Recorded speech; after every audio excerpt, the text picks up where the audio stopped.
tonight's... I was going to say Nights in the Courtyard. Tonight's SCP Pulp Cthulhu, the Serpent's Plan, Part 10. Today is September 1st, 2022, and you are loved. That is a very important thing that we like to remind each and every single one of our viewers and listeners at the beginning of each and every single one of these games. If this is your first time joining us, you can go to youtube.com/indooradventures to check up on all of the VODs of each of the games that we have played up until this point, or you can go towards where anywhere audiocasts are being made available for free. You can find us there under the same moniker. And speaking of things that are being made available for free, if you go to patreon.com/indooradventures, you could check up on our after show called Nights in the Courtyard, where we answer questions not only from each other, but also from the community. So, if you have any questions for myself or any of these other fine folk, feel free to join us at patreon.com, or you can go towards our Discord. The link can be found in the Twitch chat to the side or in the description or of this video or audio cast down below.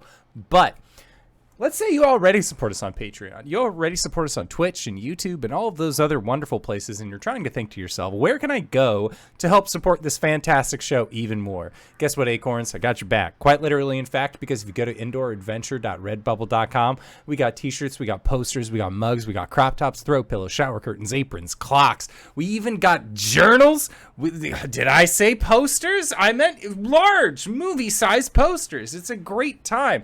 And we also have face masks with the design of Tiamat upon them, designed by our very own Cyberwolf 1201, where all of the proceeds from our face masks and the rest of our merch is currently going to help support Doctors Without Borders.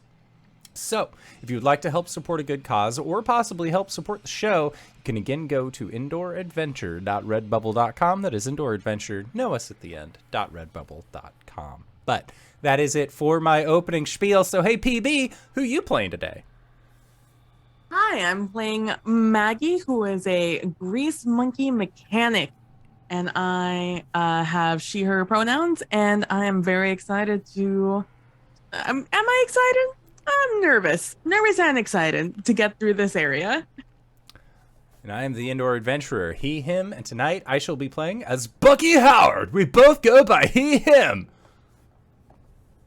Greybeard at Greybeard's Tavern. Tonight I'll be Klifton Kai, the yogi mystic. And both of us do he, him. Hey everybody, I'm Wings, also known as Danae Keener. Tonight I'm going to be playing as Val. I use she, her pronouns. She used she, they. And also they are an Explorer tribe member. And I am Mediaflare, they, them, and I will be playing the Keeper, or Dungeon Master, Game Master, etc. For this evening. And we're going to start this game a little more unorthodox. There's not going to be a video recap immediately.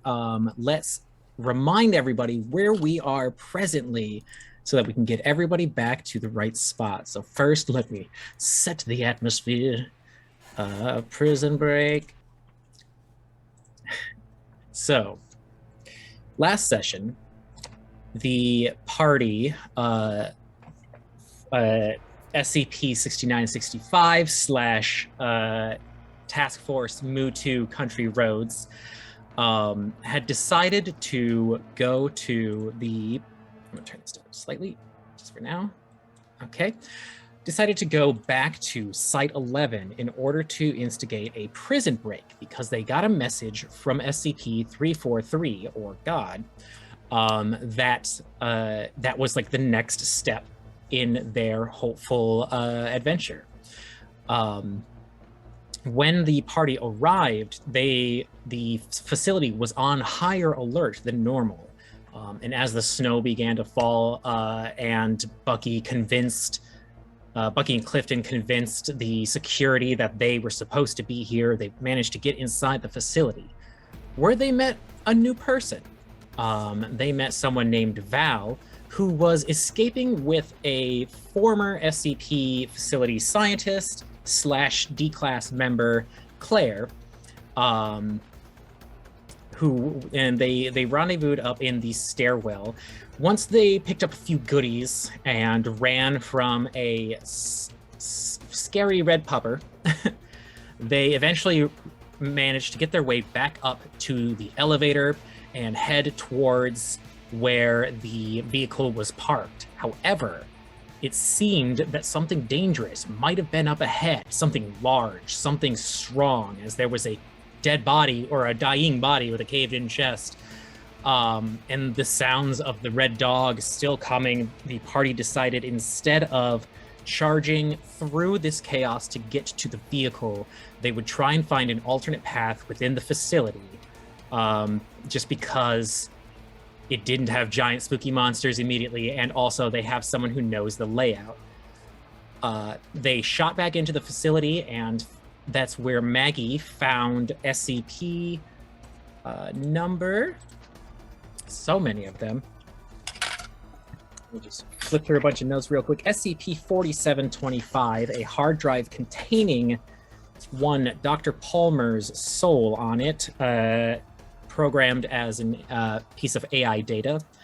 And they continue to head down the hallway of this experiment room floor, which, where is that in section? We are currently in section C.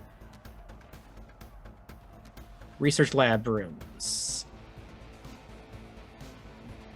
Where were y'all going from here? Do you have an objective, or were you just shooting down some corridors in order to figure out what's next?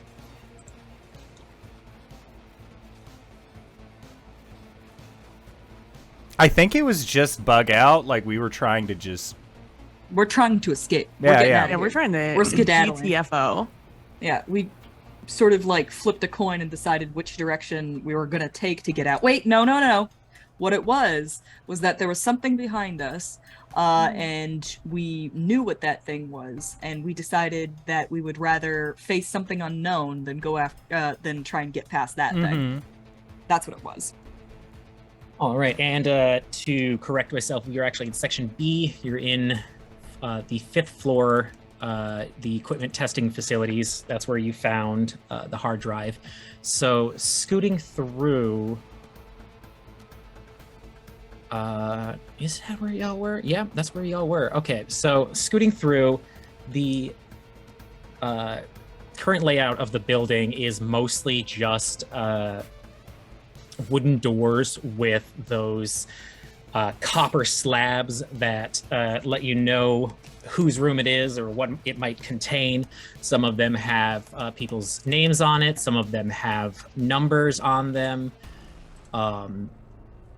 There are several of these doors that you can check out. Otherwise, there are signs that say one direction is floor 1 through 4, the manufacturing bays. Excuse me. And the other one is floor 6, which is the second testing facility, and then floor 7, the stairs to the monorail.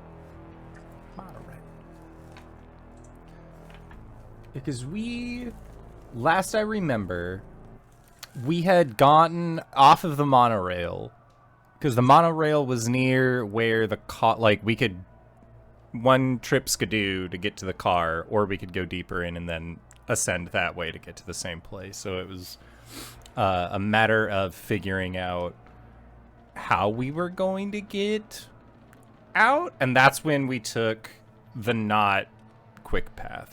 So Yeah, it looks like from my notes that the plan was either to try and plow through the tidal wave of Golem area that y'all came from initially, which would have then just been a staircase up to the car, or run through the facility to find the staircase to the place where you can go to the car.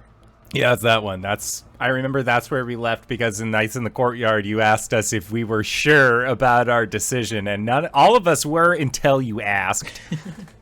All right. Well, I'm glad we remembered. And so now, what does the party want to do? Again, there are several doors around you in this hallway, in this equipment testing facility floor. There is a staircase leading up to some manufacturing bays, and staircase leading down to more testing and a monorail. Up? We go up? I thought that was a dog thrown into Wings' hand for a second. I thought it was a cat. I thought a cat just yeeted itself into her arms.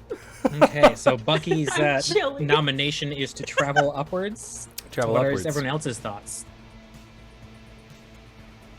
Well, we have to go upwards to get it to the level we can get out, right? I remember pulling a card trying to decide how to what to do to get out of here and failing my roll. So like I've like indecisive. Is the future is unclear.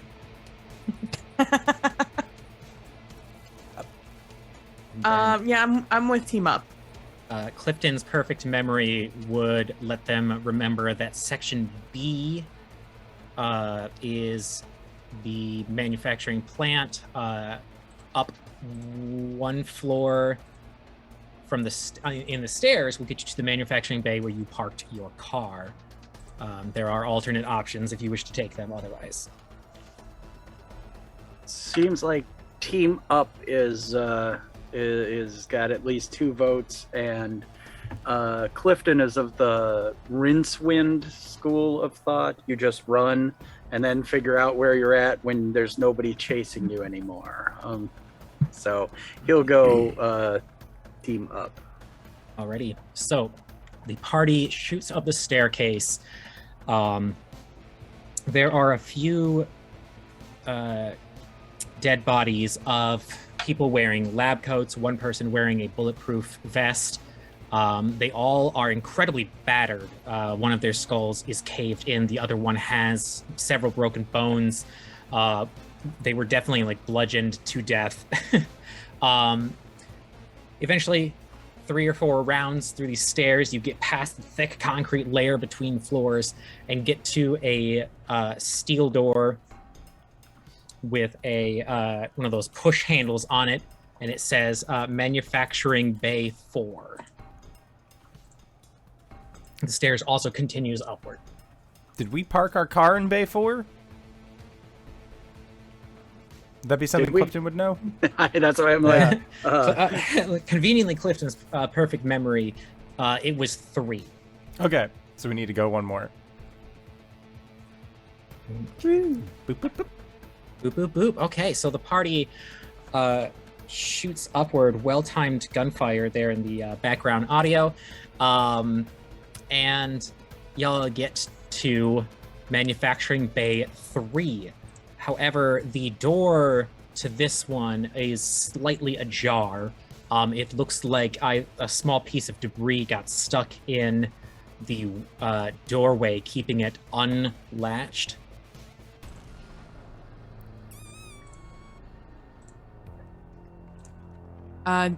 Do we hear anything outside? Give me a listen check. Oh, where's my page? There it is. I'm gonna listen too. Look at you go. Oh, no. Terribly failed. Ooh, starting off hot. I got a crit success. Same. Or a fifth success, yeah. Awesome, awesome. Don't forget, it's been a second. Mark down any skill you successfully make. All right, so the people listening to the door with these crit successes, luckily there isn't a lot going on in the stairwell, so you don't even have to worry about background noise as you hear the shuffling feet of about 24 bipedal creatures. Possibly people, possibly upright dogs, who knows. All you know is you can at least make out that accurate of a detail. Is whatever's on this other side, there's 24 of them, and they all got 2 feet. Dancing bears. Very Could likely. be yeah. Roller skating flamingos. You have no idea how likely you are. That's not an SCP in our game. Could be. Would the flamingos use 2 skates or just one with one leg up? You know, Mhm. They stick their nose into the skate and then just go. I see. I- Go ahead. I was gonna say, I think Bucky would look at Maggie for direction on this, because Maggie and Bucky both heard that there's like a dozen things on the other side, and there's 6 of us, right? Or Klifton heard- 5 of us. Klifton 1, 2, heard 3, nothing. 4, so- 5. Yeah.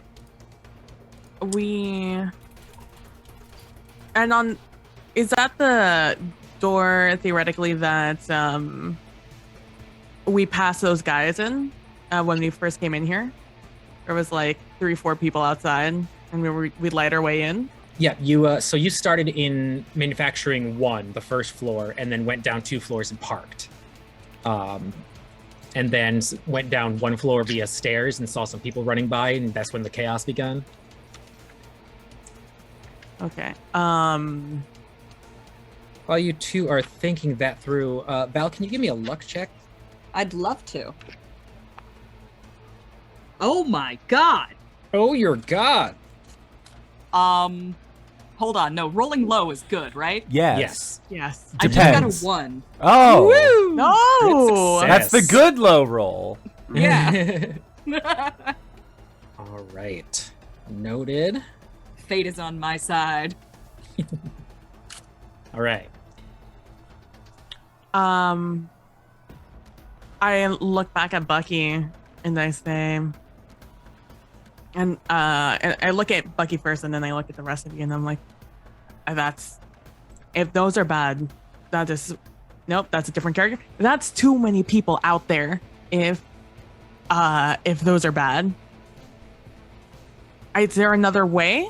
And I look over at like Klifton and Claire, who would know this area a little better, potentially. As you're looking around for a response, Claire's what just roll gone. says? She didn't follow us. Right, just popped smoke a while ago. Y'all were not paying attention. Nice. That's what you get for not You- paying attention to me, Bucky. You do hear the intercom click back on, and a semi-familiar voice comes through. Fuck. Okay. This is Trooper 30. Situation update. I still have not been able to get a hold of Chief of Security or any other task force operatives, but I managed to access the security cameras to identify which areas are completely overrun with SCP-3008-1 right now. Be advised, if you travel in these areas, it will be at your own risk. Currently in Section A, the 1st, 4th, and 5th floor. Section B, 1st through 3rd floor, completely overrun. Floor 7, recently overrun. In Section C, floors 3 through 9, completely overrun. Again, if you think you can make your way through there, that's on you. Otherwise, please head to the surface immediately. Evacuation will be coming soon, hopefully. If you can find any incendiary devices, please make sure to pick those up. I say again, if you find any incendiary devices, please pick them up. Make your way to the surface. Good luck.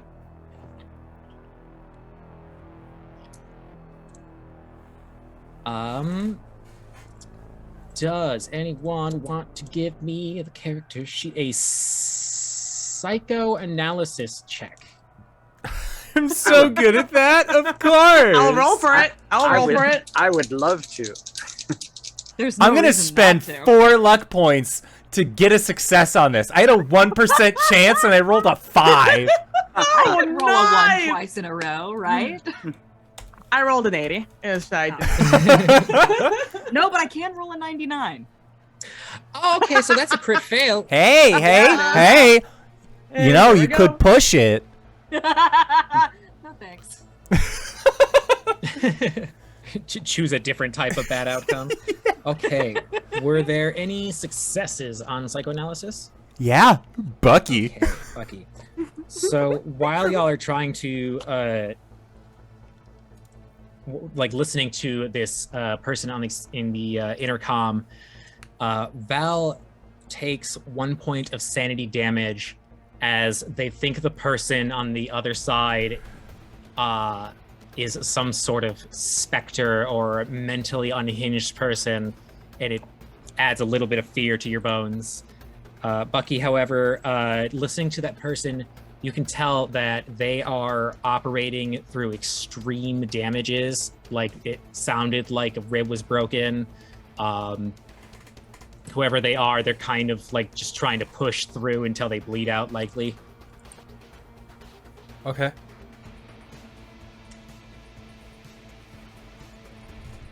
And Bucky will turn to the group and say,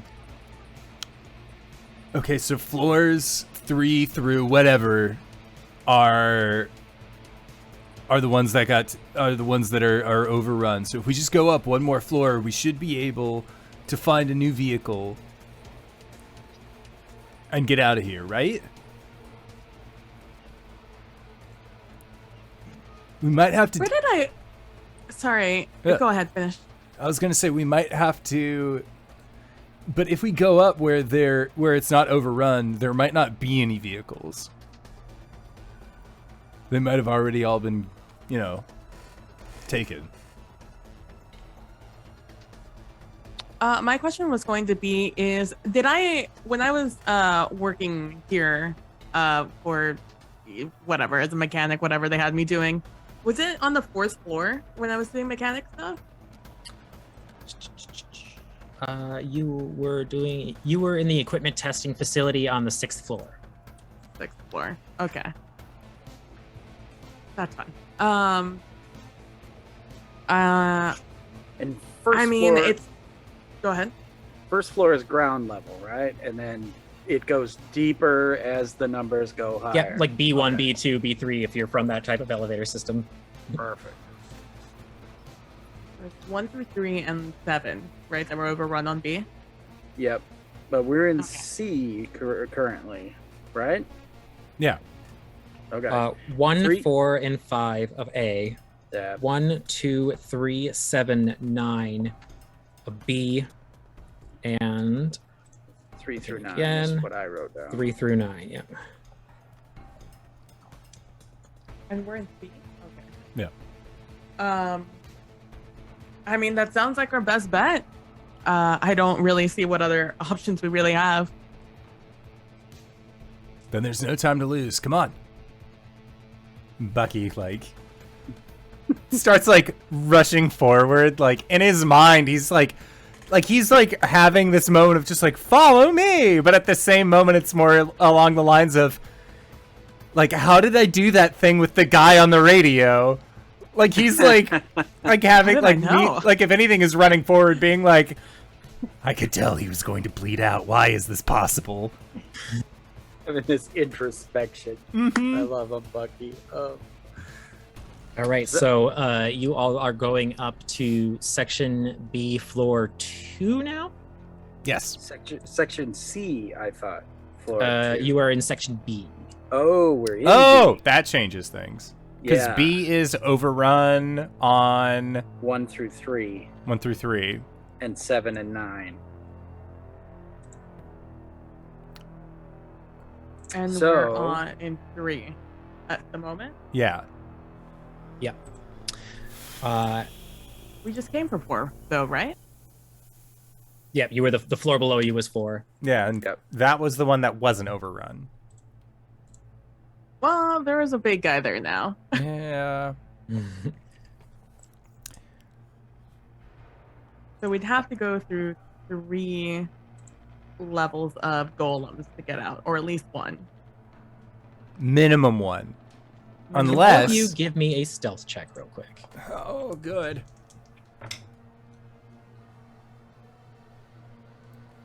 These dice are being so Oh, kind to me God. today. Look at this. So nice. That's another success. Okay, 1 success. What do you say, sneak? Stealth? Steal. Yeah. I Oh, do we're in not- alphabetical order on this thing. That's a bad. I mean, I have As- 40 luck points to spend, but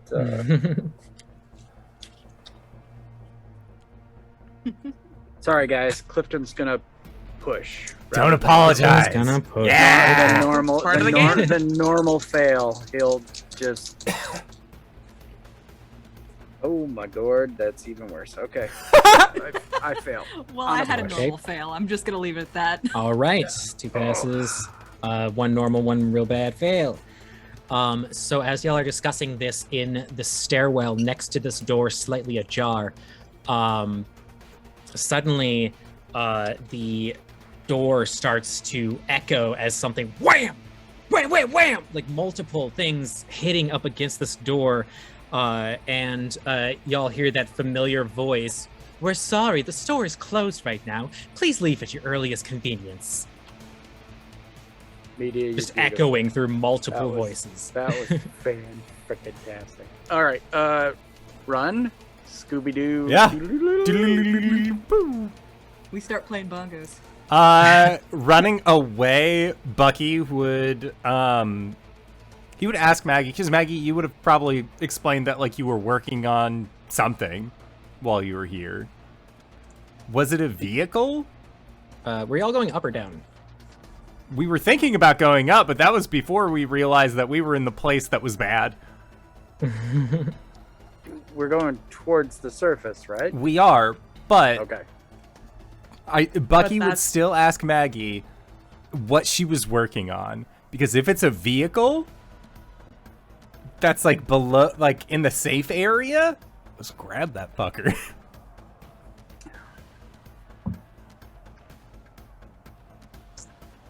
Was I working? I don't think I was working on. Was I doing maintenance? I remember You were testing talking to that guy. Mikey. You did work on a vehicle with the Hank or whatever Oh, his name yeah. was, but Yeah. that was, I mean, that was just a vehicle. It was never described as, oh, this Anything more. Abrams we happen to have here. It at least within was the something school. with a motor and wheels. Yeah. I'll say, I guess it was just like a regular like Humvee or whatever. It wasn't anything big. They wouldn't let me near those things. The door starts to dent in. We've already gone though. Okay. Oh, Yeah. I still haven't waiting for a decision of up or down. You know, this I is assume like y'all while, stopped and went, like, hey, wait a minute. no, there was no stopping on this. This is a running and talking moment. Yeah, No, that's if the anything, clarification I was asking for. yeah. I think like if Maggie says that like you actively working on a vehicle, do you remember if there was a way to get the vehicle out? And if you think it would still be there?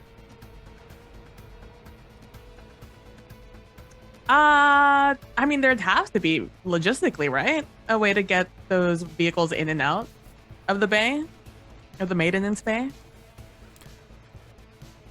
Yeah, so As far as I know, PB has no clue. I'm assuming Maggie would have a little bit of info, but I have no clue. no, it was months ago.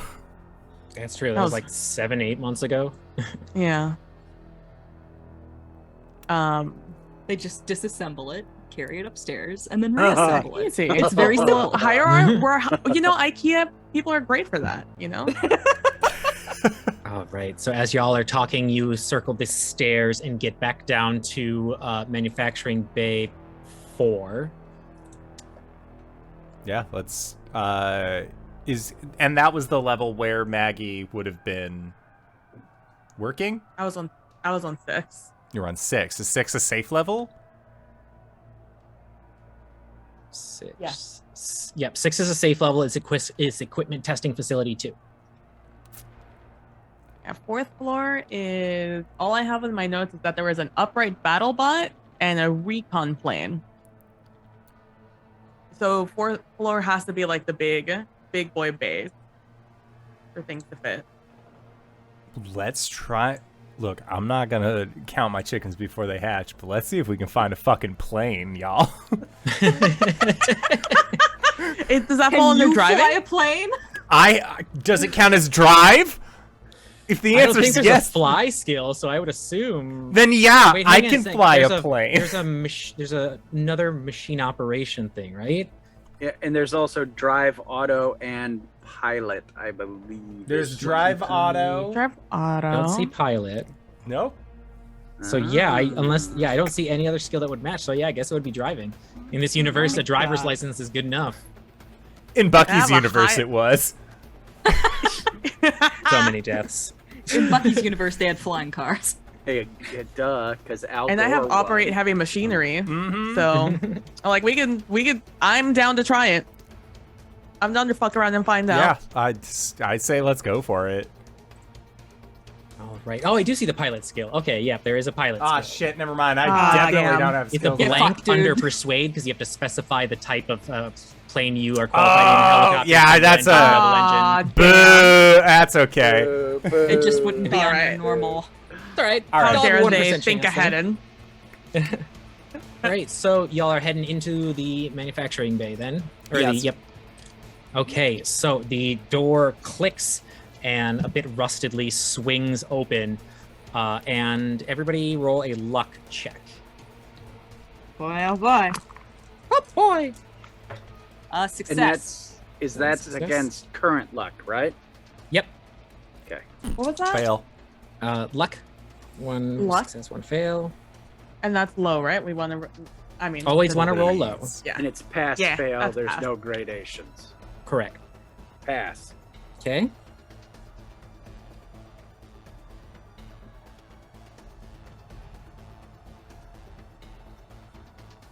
And then Maggie. Pass. It was Oh, a pass. pass? Okay. Yeah. So, when you get into this vehicle bay, you see that there are a number of vehicles disassembled partially, or their tires removed, hoods up. This is like a repair and maintenance section for sure. Though it looks like there are a total of 3 vehicles that seem to be like ready to go, or at least on the outside it's fully assembled. Whether or not it's got fuel and a battery, you know, that's another question. You see a hearse, a Humvee akin to what y'all had been driving, and a single-engine Cessna plane. That is a propeller-based engine. Well, we know that the hearse was from the Bring Out boys. Your Dead. Yeah. And then the Look, Humvee, I let's guess, just- is just standard mission. Check both of them, see if they got fuel. Because the hearse might need a key, whereas the Humvee's push to start as well. So let's see which one goes. Whichever one powers on and has Yeah. the go juice in it, that's the one we're taking. All right, so Bucky and Maggie run to 2 vehicles to check them out. While they're looking to see if the vehicles are operational, what are Val and Klifton doing? First, Klifton makes sure that Claire is still here. Claire is still here. She is Okay. currently on a wall nearby. She opened up some sort of metal locker and is collecting a small white plastic or white wrapped cylinders and putting them into a small bag and like clipping it like fanny pack style on her waist. Klifton checks. She seems okay. Looks at Val. Val's mostly just like looking around with like really wide eyes, like not comprehending most of what she's looking at, and also like just like really looks weighed down with all of the gear that's on them. Just like this AK-47 is like not sitting well on their shoulders, and they keep on adjusting it and knocking it into things. And they're gonna like shuffle their cards nervously. Right. Just coping, or are you doing anything with those cards? Coping for now. Let's wait and see which vehicle we wind up picking, and then maybe we'll have something to do with those cards. All right. So Bucky runs over to the hearse while Maggie double checks the Humvee. The Humvee is a push start system. Maggie clicks it quickly into the run position and sees the electronics turn on. The gauges point around. There's about 3/4 of a tank of fuel in this vehicle.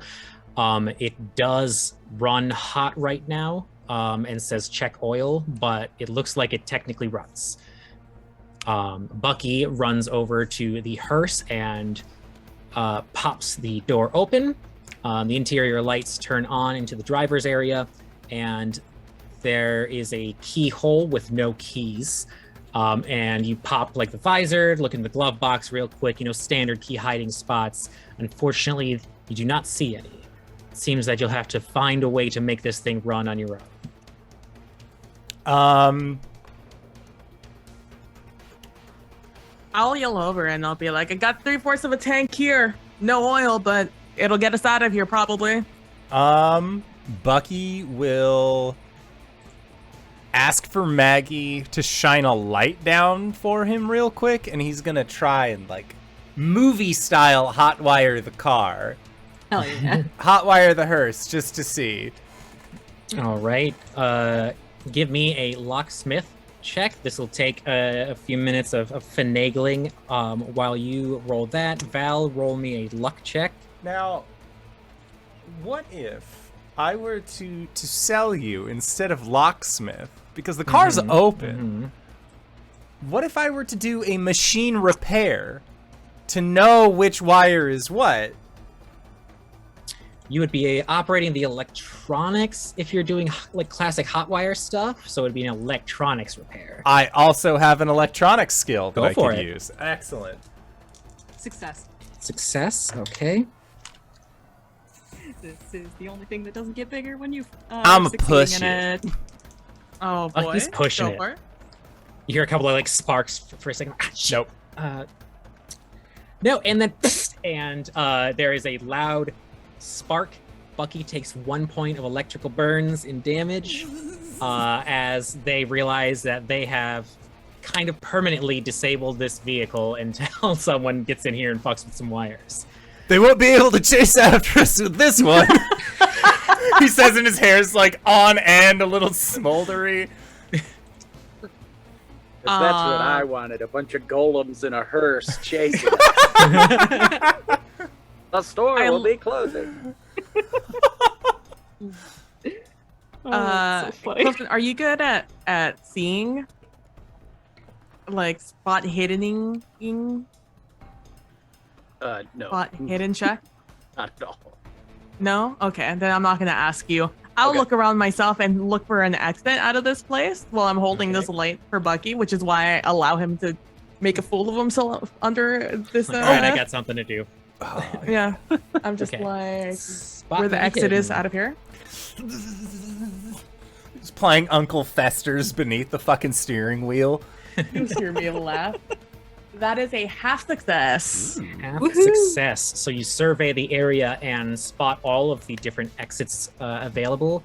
There is the emergency staircase exit that you had just come from. There is a secondary that level 4 and up stairwell. And then there is a concrete ramp, like in a parking structure that looks like it leads from floor to floor until it gets back up to the entrance. It's large enough to taxi a small plane through.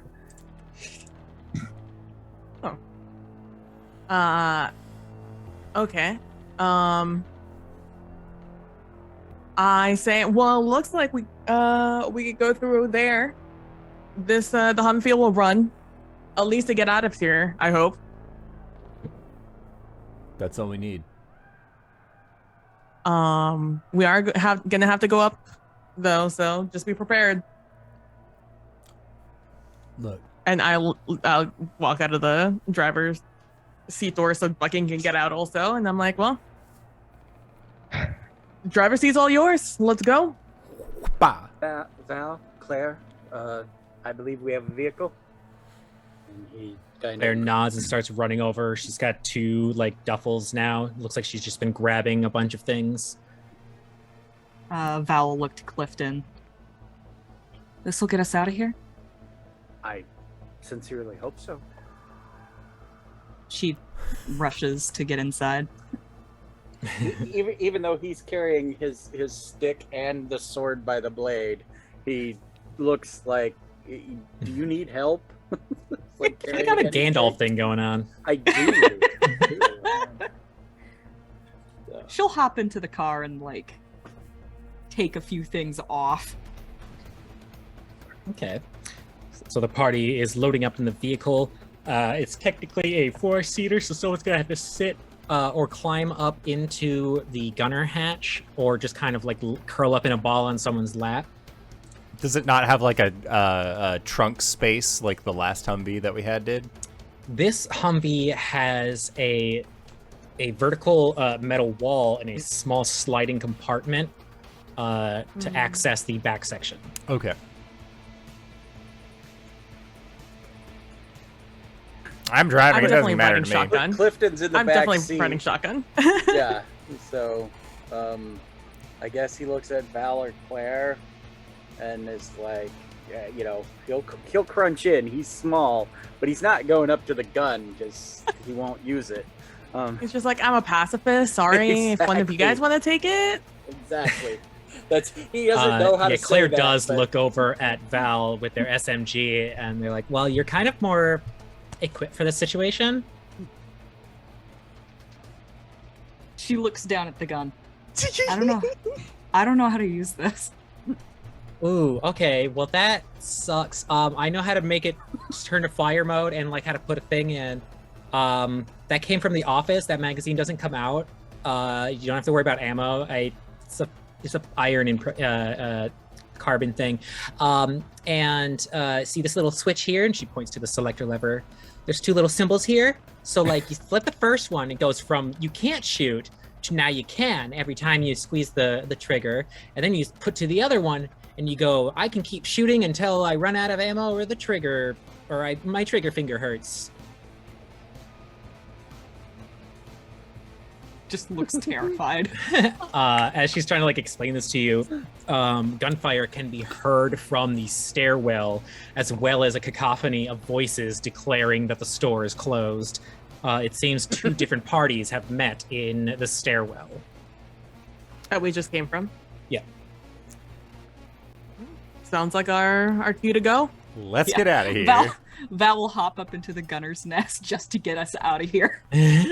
So you pop open the latch and stand up. There's a small, like, leather padded strap. It's the bare minimum of a seat, but it's like a little like hammock for your butt that you can sit down on, and then you're about like this high out of the turret section. There is no gun mounted right now, but there is a little black lever that if you push in one direction or the other, you can rotate, or if you pull it directly upwards, it becomes in a neutral-esque position, and you can manually swivel the little like turret section.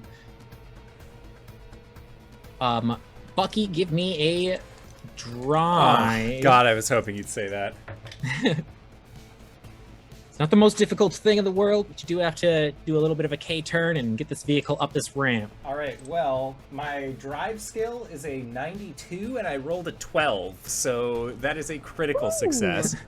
So Bucky donuts out a little bit and starts to ramp up. And as you do, Val, you see over your shoulder the door burst open from the stairwell, and there is a person in task force armor being brought to the ground by 4 or 5 of 3008-1 golems as they're like bludgeoning them over and over again, and more keep pouring out, and some of them look in the general direction towards the vehicle as it escapes. No facial features, can't really tell how they feel about it. And y'all start going around. Each time you get to a floor, you can timidly wave goodbye to them. So as Val waves farewell to their gray-skinned friends, the ramp continues until it gets to the first floor. Do you want to stop at any point, or are you just gunning all the way to the first floor? Oh, we're not stopping. We're getting the hell out of here. All right, so you swing around and you start to loop past floor 3. Gunner and passenger seat people, do you want to give me a spot hidden while we're like lapping around too? Sure. Spot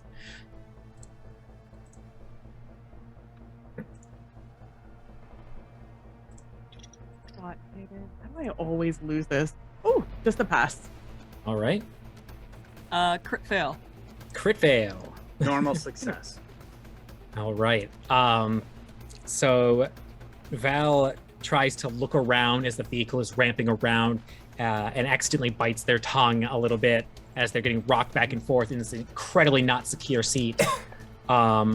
The others, you look out the window as you're lapping around Bay 3, and you see that the door to the stairwell is already burst open. You kind of made that assumption already. The bay is empty now. You do see your Humvee sitting there, but at this point, and y'all continue peeling, and you get up to the second bay, in which Maggie and Klifton see a few concrete barriers placed around the entryway blocking vehicle entrance.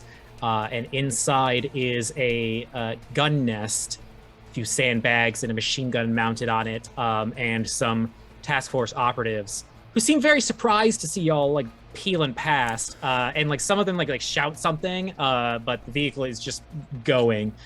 And as you turn, Val waves at them too. hi.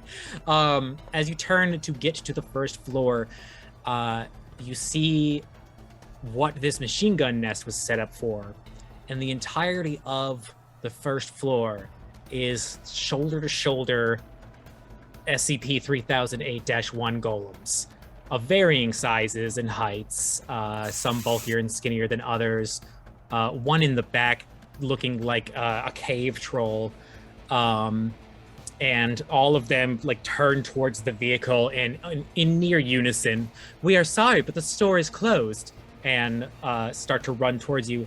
How are you going to handle that, Bucky?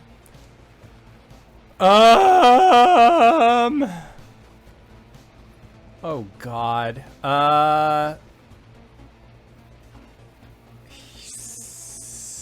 So there's the only way out is through the crowd?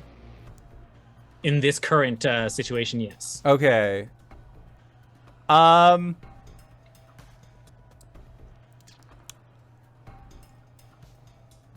Bucky. God. He is going to, if they get into the room, he's gonna slam it into reverse to get as far back as he can, and then throw it in drive to just ramming speed and try and blast through as much as they can. Do we have any grenades? Do we have any like AoE things? Does anybody have a grenade? I don't have a grenade. I have some bear spray, but that's not gonna fucking help. I've got a knife and some guns. But Klifton does not have a grenade. So no explosives. Okay. There's a few guns in the group, but beyond that, it is just y'all in a vehicle. Yeah, you know exactly what we have. Yep. Bucky just shoot out the windows. So Just wait, aim forward. You say that, and Claire doesn't say anything, even with the duffel bag. Claire shakes her head. It seems nothing on the vehicle maintenance floor was a grenade. Okay. Can you, when you said a sea of golems, can you elaborate on approximately how many are in here? Like 100? Yeah, let me do 50. some dimensions real quick. See if I can still do a salute report. The size of this vehicle bay, there's probably 120 to 160 bodies packed. There's enough so that you can see them walk past each other, but they are very much obscuring the space besides the opening, which you can see the snow has picked up quite a lot. 2014, baby. And there are some golems already wandering out into the rest of like the pretend airport that section that this is supposed to be. So hella thick and crowded, but not crowded enough to completely block your view of the exit. Okay. Just gonna slam a jamma into drive and go forward, but I think like Bucky's gonna take that like Navy firearm that he got, and as he's driving forward, he's just shooting out the window and like in the general direction of in front of him. Well, fortunately / unfortunately, This vehicle has bulletproof glass. You can get the window down enough to like stick your mouth up and order stuff, but you can't stick your hand through. Gotcha. It's specifically designed so people can't grab into the vehicle. Okay. Never mind. So unless y'all had something larger than a 7.62 caliber, these windows are secure for now. As soon as Bucky, throws it in reverse, I'm like, thank God. The moment he throws it back in drive, I'm like, son of a bitch. And as you do that, I turn and I look at I look at what I can see of Val, and I'm like, start shooting. Robbie, sitting on your lap, grabs the seatbelt and clicks it in on the two of you. And I've got like the knife in one hand. Belts, or are they full seat belts? Since this isn't like fully kitted out, it is not the 5-point harness. It's just a regular seatbelt. Right. Yeah, Klifton sees that. And, yeah, that's a good idea. He doesn't say anything, but he starts fumbling with the seatbelt. All right, Klifton clicks it. Can I pull a quick card? All right. Let's say while they're reversing, you're quickly. Oh my God. Fate. Oh, yes. Okay. All right. That is a success. A success. This is to ask a question? Yep. Okay. Will myself or my friends come to any harm using this weapon?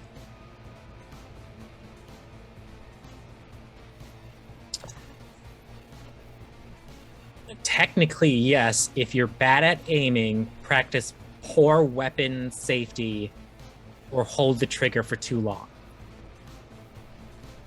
Okay. She's going to aim very carefully and pull the trigger. Okay, give me a firearms. This is still under the handgun category. And go ahead and use a bonus die because it's really fucking hard to miss right now.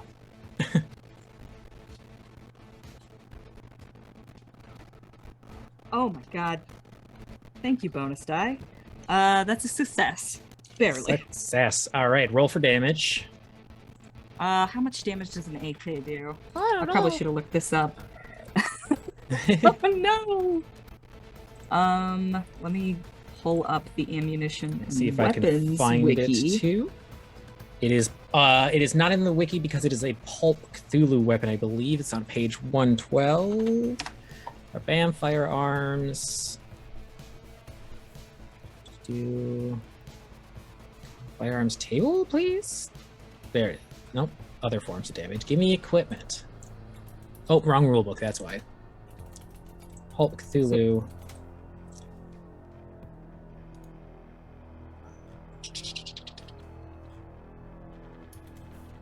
Page 112. Stand by as we look for gun. Cthulhu has movies. Show me gun, please. Okay, so Yeah, right? assault rifles on page 404, AK-47 or AKM. This would be listed as the 404. Okay. So it should be in the wiki if it's in the Keeper rulebook. Otherwise, you're in the submachine gun section, and it is the Heckler & Koch MP5. An MP5. Mm-hmm. An SMG. And is this in which book am I looking in? You should be able to find it on the wiki. Otherwise, it's in the Keeper rulebook.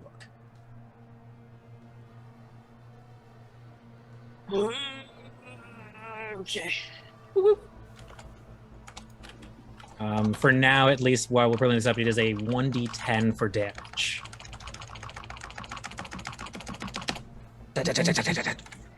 An MP5.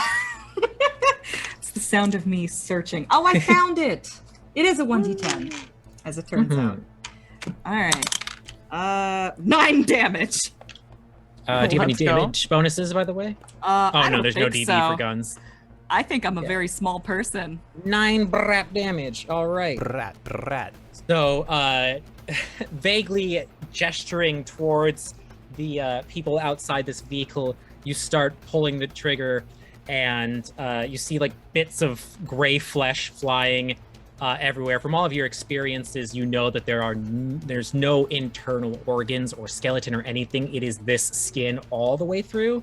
So it's kind of like you're just ripping like pieces off a bouncy ball as it flies everywhere. And kind of helps clear a path as Bucky gives me a vehicle check. You're going to need a hard success to get past this crowd. Okay. Hard success is Halfway. halfway? Okay. I am going to use 17 luck points to get me there. Awesome. All right.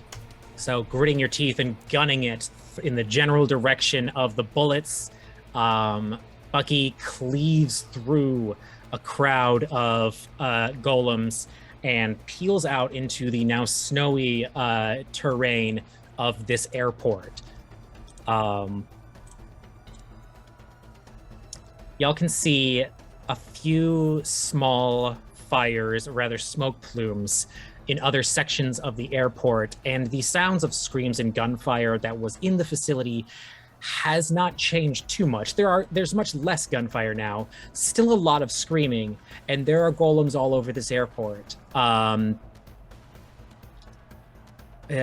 You know, it's only a quick couple of turns to get on out of here. You do see that there is still a couple more. I am going to have a few golems behind and on the side of you try and grab onto the vehicle. So I'm going to roll a D100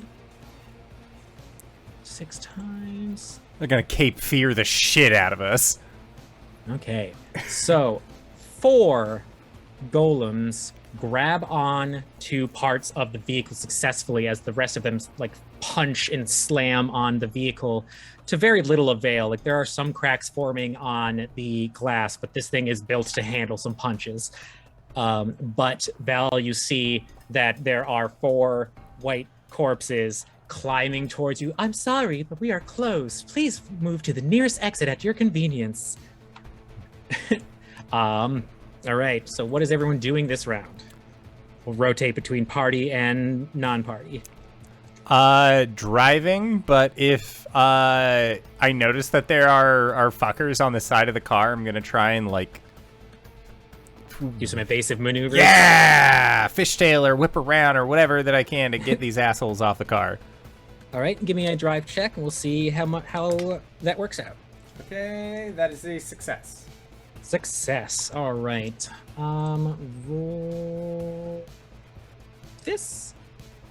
2 of the 4 of them lose their grips and fall off, sliding through the slippery surface of the snow. There are 2 golems climbing towards Val.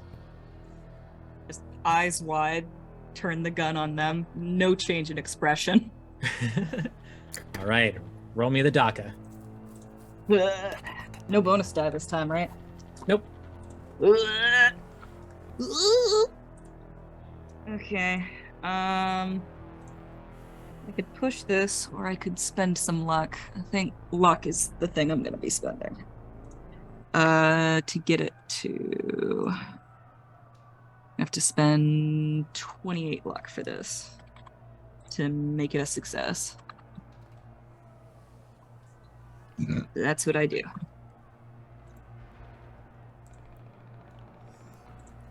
All right, so with a success, roll for damage. 10. Nice. All right.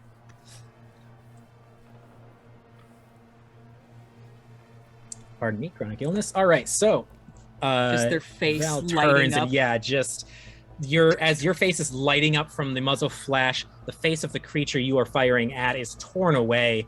And once like the head and upper torso has been thoroughly shredded into a Swiss vision, the thing falls limp and flops off the vehicle. And there is only 1 golem on the vehicle. Maggie and Klifton.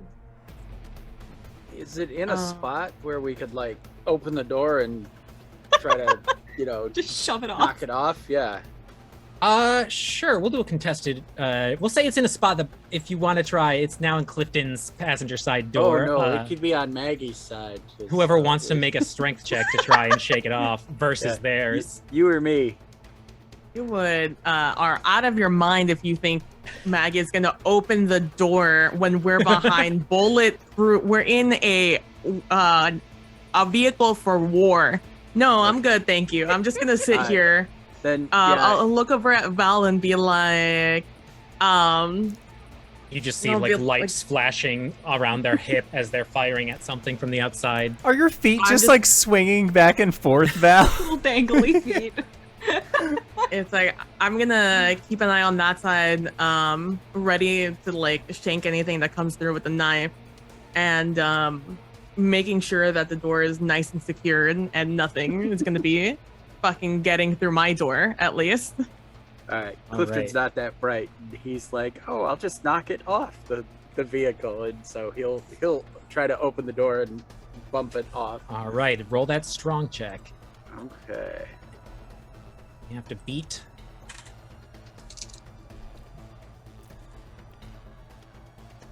I succeeded. You succeeded. Math. Did you regular success, half success, extreme Right. success? Regular. Regular. Okay, so you and like try and shake this thing off, but the grip, it's got like some Gorilla Glue fingers brought to you by IKEA, and it is holding on. Luckily, it does not seem to notice the door opening and closing, trying to slam on it. Bucky's Can I just humbly yelling. request? I was gonna say Bucky's just yelling, keep your arms and hands inside the vehicle at all times. Please head to the nearest exit. Can I humbly request a Claire reaction to this action? Sure. What can Claire really do right now? Claire reaches into her bag and pulls out a pair of road flares and throws them into Maggie and Clifton's laps. Like, I don't know, I don't have a gun. Like, that's something. 1, 2, 3, 4, and that's Claire. So you two both have one road flare. And just say Robbie's holding on to it like a candle for now. And it is the cryptid's turns. Luckily, no one has to make sanity checks. Y'all have seen these before. The creature is going to climb up and try and make a swipe or two at Val in the driver's seat. I'm sorry, we're closed. And swings a hand towards you. What is your fighting score? Is 40-28. That is one hit. And D6 plus DB. What's your DB? Gross. 1d6 plus 1d4. So the first attack hits you hard in the shoulder for a total of 5 damage. It will do this 2 more times. Damn it. It hits the second one. 6 1d4. 7 damage as you get hit again. And for the third hit, it misses. Did you take more than a quarter of your health in one go? Oh yeah. Okay. What's the percentage? Hold on. Because doesn't something fun happen if it's like a half all in one go? Yes, if you take more than half, you're going to completely fall unconscious. Otherwise, you're going to take an extreme damage. Where's my book? Oh yeah, it is more than half. It is more than half. Okay. I absolutely. Well, if it's more, okay. Here's the. Sorry, brain's not working. Give me a second. Here's the brains. What is the delineation? Is it all in one attack or is it all in one round? Let me double check for clarification. Because think I it did is take all in half- one round. But I will did take double more check. than half my damage over the round, but not in one attack. Keep rule book. All right, we are going to combat round. Wounds and healing, 119. Whoop. Major wound. All right. In a single attack. So yeah, you are okay. For now. Regular That's damage, the relative. effects. Cool. All right, so no significant effects for now besides many hurt. And that was the golem's turn. At this point, people in the vehicle can see like the golem is like climbing up on Val and like just punching the shit out of them. And it is the party's turn to react. Drive and give him the shaky. All right, roll for shakies. Shaky drive. That's a success. All right, so let me double check the character sheet. Val, make your choice of a climb or dexterity check to not get pulled off with the creature. Oh, if you get pulled off, I'm still going. I don't know you. That's fair. You have the bargaining too. Like, I really don't. None of us know. Climb, You do climb? because Okay. my climb is better. Good luck. Oh, Oh. that's a success. Hi. Success! Val So wants as to this live. creature is flung off, Val manages to stay inside the vehicle, and at this point, y'all have basically gotten... what Val does is just like noodles back, like folds at the waist, like they're very thin, so they just go like completely Snakes. down, like snakes down into the car and just like holds on to the lip of it with like their legs, just like their whole body's just like jackknifed into the Whip. car. And as you sandwich yourself in, or I guess taco yourself in, the last one rolls off, and y'all slide a little bit onto the street into this oncoming blizzard, and have escaped from the initial area of Site 11. As y'all drive away in the rearview mirror / looking over your shoulders, you do see that the airport and what looks like soon to be the city of Lansing, Michigan, is getting covered in these golems. But for now, at least, we can go to less intense music. We're gonna go to this one. As a player to other players in not in game, do we know, or do our characters know that that like the hand is, or like any body part of them, they'll fight tooth and nail to try and get it? Two people were ever told it. One of them is dead, and the other one is still wings. Son of a bitch. Technically, Claire knows too, but So Val's just like, can we get out of here alive? Like, will this get me out? And like this entire getting absolutely pummeled by this guy, and he's still like, no, this is mine. Like, you can You go. can't have I'll it. die before you get I this. earned the hand. This is mine. Listen, my very good friend God told me. Oh, this is God's problem. Okay. I just wanted to know. Just like real. I'm gonna I'm gonna wholeheartedly trust Bucky to do the driving, and I'm gonna meander or turn myself around to try and start pulling out wires from this. I'm assuming it has the same GPS thing that can track us that the other Humvee had. okay. Give me both an electronic repair and a mechanical repair for the 2 steps. It'll take you a total of an hour to do all of this stuff. While you are doing that, where is Bucky driving? Anywhere but fucking here.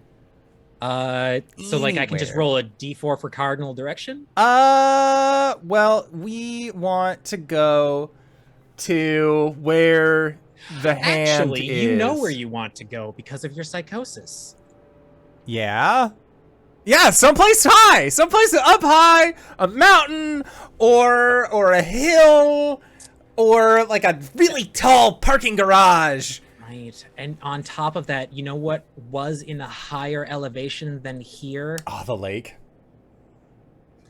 So Bucky reflexively turns the vehicle north on the highway and starts heading to the UP. I was going to say, as a Michigander, if you head south, you are not going anywhere with hills. No, you got to get to Pennsylvania. You go into the valley. You got to get to Pennsylvania or Tennessee before you see a mountain. The UP is your best bet. Also, I would like to say, Society Streams, thank you so much for the follow. GB, would you like to showcase what happens when somebody follows on the channel while you're here? If I'm on the show and somebody follows, subscribes, whatnot, I take this maul and I hit this guy in the face. The cow. Yes. I just made myself sad. Questions in the court. What was I gonna say? I had to use 5 points of luck for electronic repair, but they're both passes. Okay. So over the course of an hour while Bucky is driving on this highway, eventually, take more than an hour to get to the bridge, but heading towards the Mackinac Bridge. Is that the Mackinac Bridge right there? Yeah. Is there anything y'all wish to talk about on your little car trip? Yeah, what the fuck? Yeah, I was going to say not be in this car, because this car has tracking shit in it. We need to do the same thing that we did last time. Maggie's already got the GPS in their hand now. Oh, okay, cool. Yeah, that's what I just rolled for. Yeah. Excellent. Get rid of it. Val isn't particularly talkative, but once they get back up into their seat, they for the first time look out across the horizon, just awestruck at the world around them, because they've been trapped for 6 months and then who knows how long before that in the IKEA. So they're just staring around. You see just a mixture of farmlands and houses, some lights. Luckily, the thick snow coming from the sky is not something that is dangerous or difficult for you, so I will not make you make any wind blast checks. But yep, there is thick snowflakes falling from the sky. Oh no! And at this point, the sun is falls. Just starting to rise. There's a little bit of orange in the horizon as the sun is yet to break through the horizon. Oh, there's just an orange horizon. There's snow falling on them, and tears just start welling up. But they just silently look at the horizon. You can see the sky. That's so cute. Meanwhile, down below, Maggie's like, "So what the fuck was going on in there? Don't you guys?" I'm speaking directly to Claire as I'm doing things. Aren't you guys supposed to have security protocols? How the fuck did you guys get overrun down there? Right. Well, that was a lot of questions all at once. So I guess I'll just answer one of them. And I will say that I was again in jail for several months. So I have no idea what people were doing on security at that point. But yes, normally there are protocols and stuff like that. But fortunately, it didn't work out. So.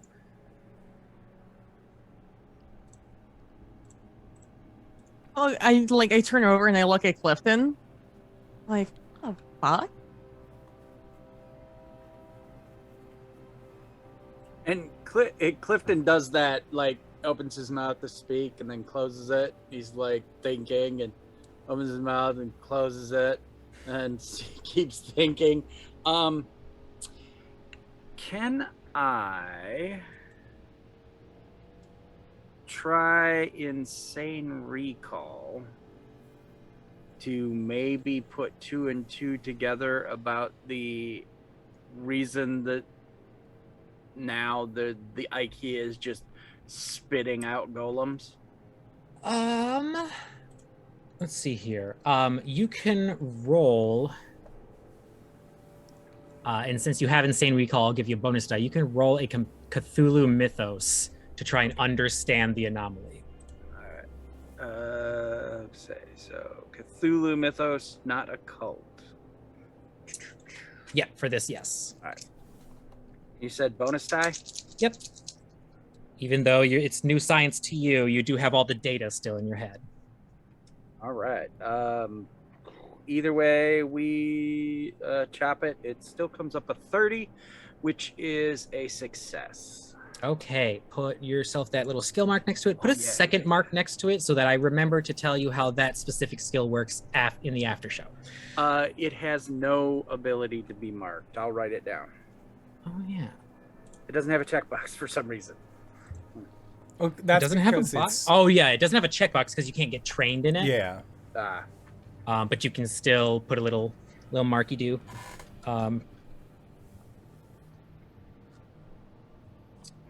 Brain. Okay, so success on that Cthulhu Mythos.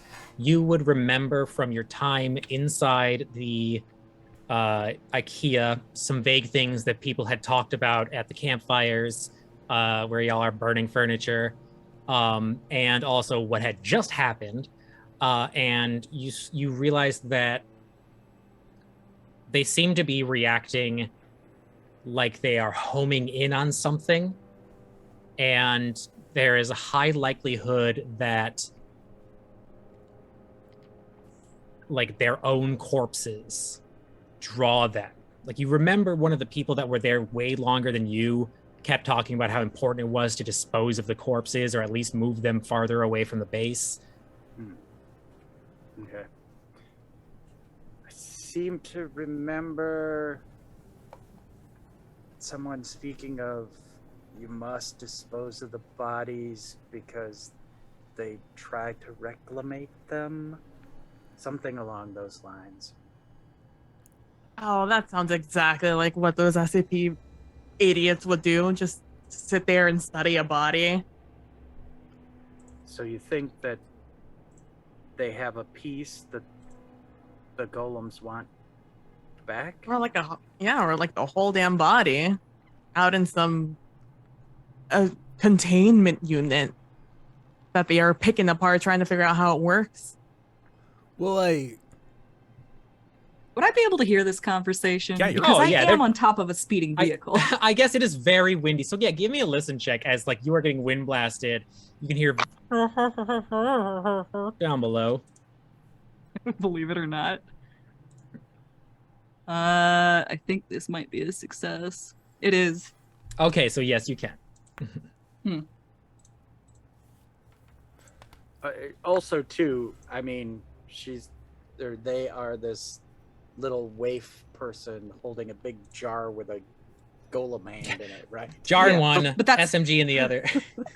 The jar is in a bag now, Oh yeah, so it's yeah. not visible. yeah, Bucky Okay, was. so Bucky would even bring up just like, do you think they didn't ever get rid of Revna's hand?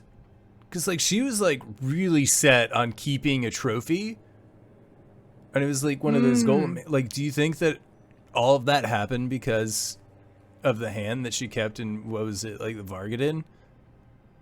Oh yeah, and definitely. That honestly could have been the catalyst. Maybe they like kept the hand and they were like, "What if we just keep the whole body?" Because like you wouldn't set out an army for like a hand. Well, I was we gonna would. slide back down again, and cling to the roof. Like just, 50% snow now. Yep. They never got rid of it.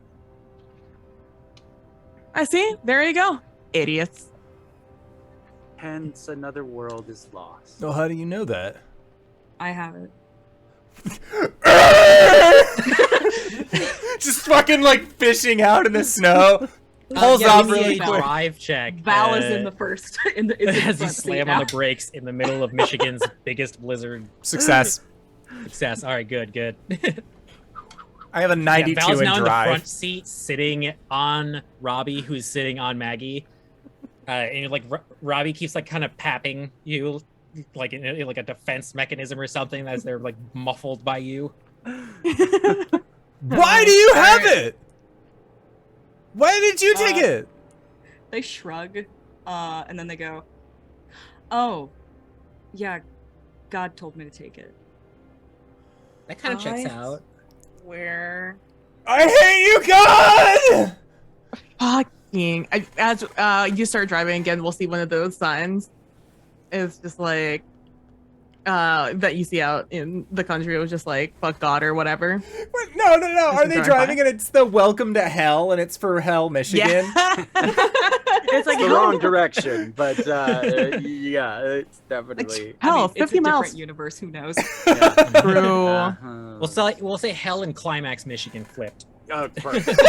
So you will not reach Climax, Climax on this Michigan. trip. Yes, there Incredible. is. Maggie is so tired. Okay, question. As we yell, I hate you, God, and drive into the reverse Hell, Michigan, would that be a good spot to go to our break? Sure. Yeah, as you lament against God and the camera fades out, we will go to our commercial break. Excellent. So we're going to try and be back in 5 to 10 minutes. Don't go no place unless it's to grab a food, grab a drink, grab a friend, or possibly go to indooradventure.redbubble.com. Pick yourself up something nice, and we'll see you guys shortly. All right, everybody. Do not recognize the bodies in the water. You do not recognize the bodies today. Hello, everybody. We're back. We have returned from our break. We're rip-roaring and ready to go. Media, take us away. So a short recap of what had happened right before the break. The party had successfully found a vehicle to escape SCP Site 11, which is underneath the city of Lansing, Michigan. And as they escaped, they found out that the golems from the IKEA have now kind of flooded outward and have been attacking the surface a bit. At least from the exit y'all took, there definitely wasn't anyone up there handling the situation. And the party got on the road. They then realized that the body and body parts of these golems are I don't want to use the word golem. I'm just gonna say Automaton. that's not a robot. Flesh monsters. These flesh monsters are These Ikeans. the Ikeans. The Ikeans are attracted to their own bodies when they are expired. And Val had revealed to Bucky, Maggie, and Klifton that they were in possession of the Vartigan that had the severed hand of one of these Ikeans that Revna kept as a trophy. It is unless someone asks Bucky to pull over for any reason, there is a 3.5-hour drive ahead of you, totaling on 4 hours worth of travel. So for those of you who spend and use magic points, recover your MP. Yeah, like what would y'all be chatting about or figuring out or doing, you know?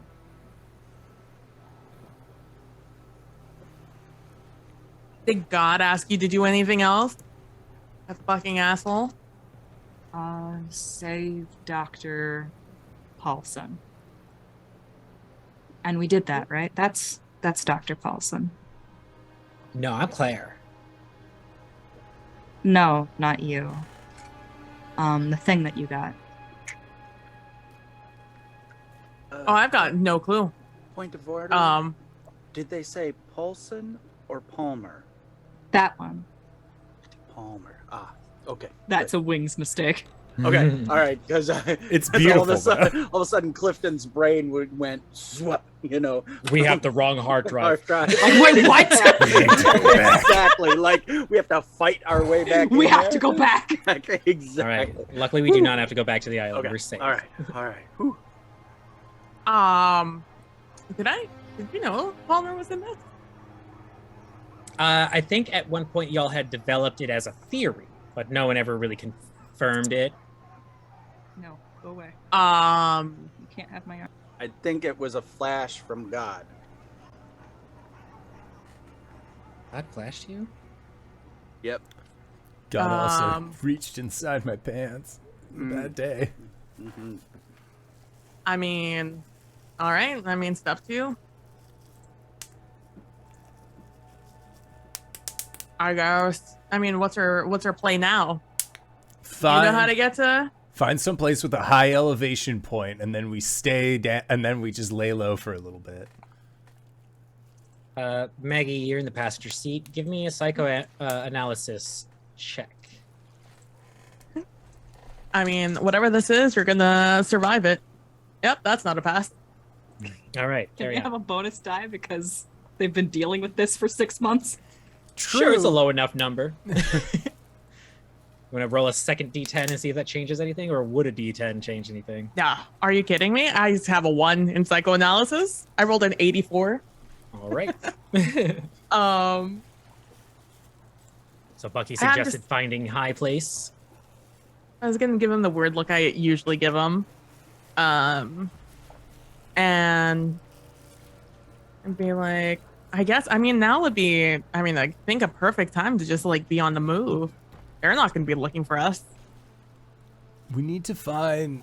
Look.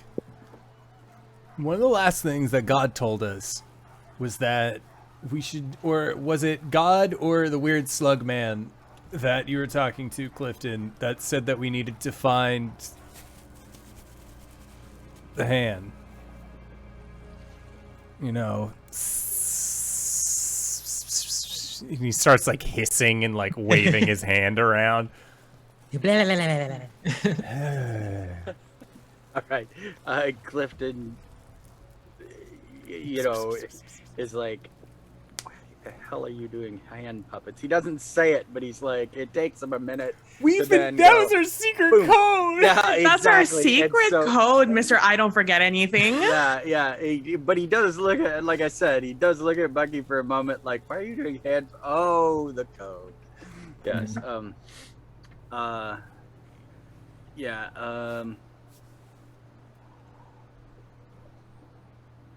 can't remember. I mean, Klifton would.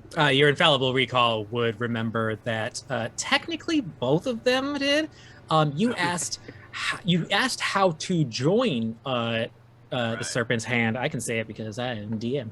And then God themselves said that you were going to find someone who had stuff that you needed.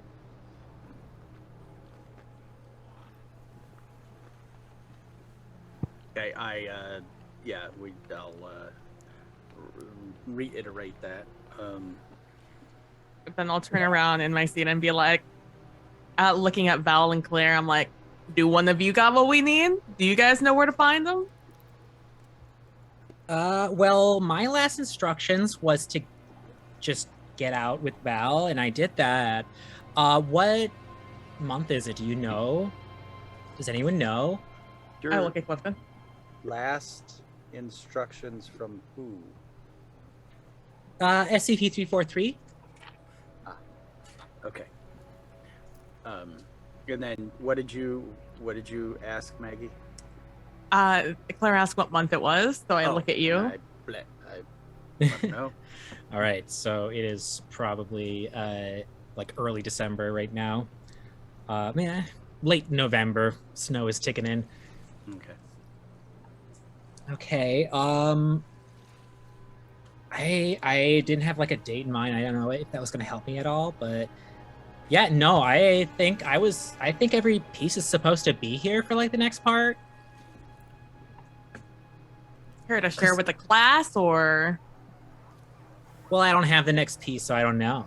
I mean, I know like the piece after the piece, like we have to eventually get to SCP-2000, but I don't think that's right now. Like, cause I would have been on board or aware of like what the next step was, you know? Klifton is like looking at 2000? Link. Can I use psychoanalysis to figure out if she has powers or has just been told God will, if she's been touched by God or if she actually has some sort of psychometry or whatever. Okay. To look at. You can do either psychoanalysis or occult. They'll give you different results. All right, I'm gonna do psychoanalysis because I'm good at it. Okay, come on. Also, Can Maggie, fix something? I would say that as somebody who has been in the car way too many times with Bucky, where the entire time he's talking about like, we just gotta find Claire, and like saying all about it. Now that Claire is here, he is quiet. definitely like throughout the time that I'm like interrogating, I'm definitely like being a little bit more tactile with you, like putting my hand on your shoulder at like a pat, Aw. just like a little bit of like, hey, a shit's real, but like I want you to know that I'm here. This is For weird. character development, it's straight up in the Keeper's Handbook. Both of you roll 1d4 sanity points during this travel. Heal, not damage. And I need to push the roll. So. Okay. Oh, I got a 3. Yeah.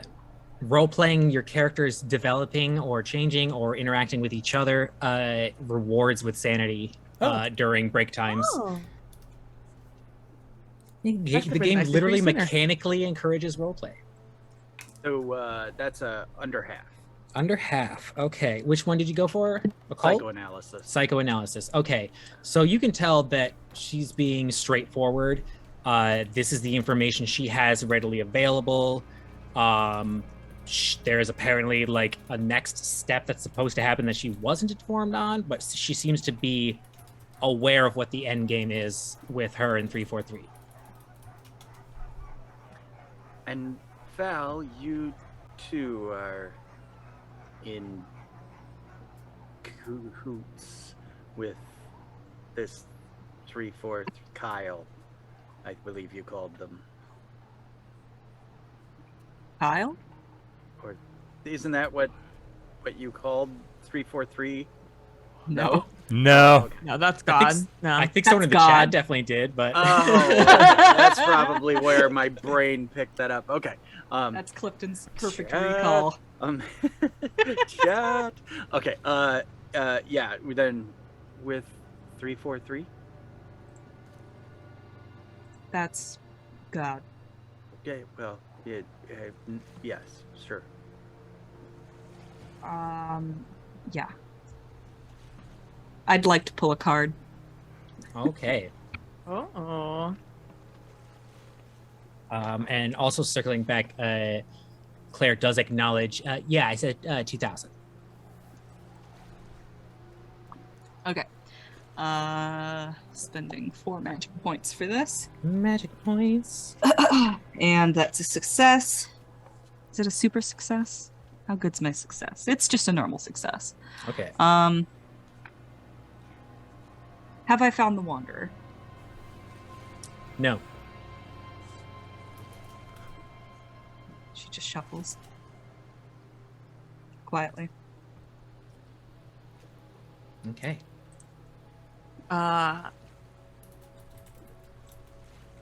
So like, tell me about 2000. What Okay, good. what are they like?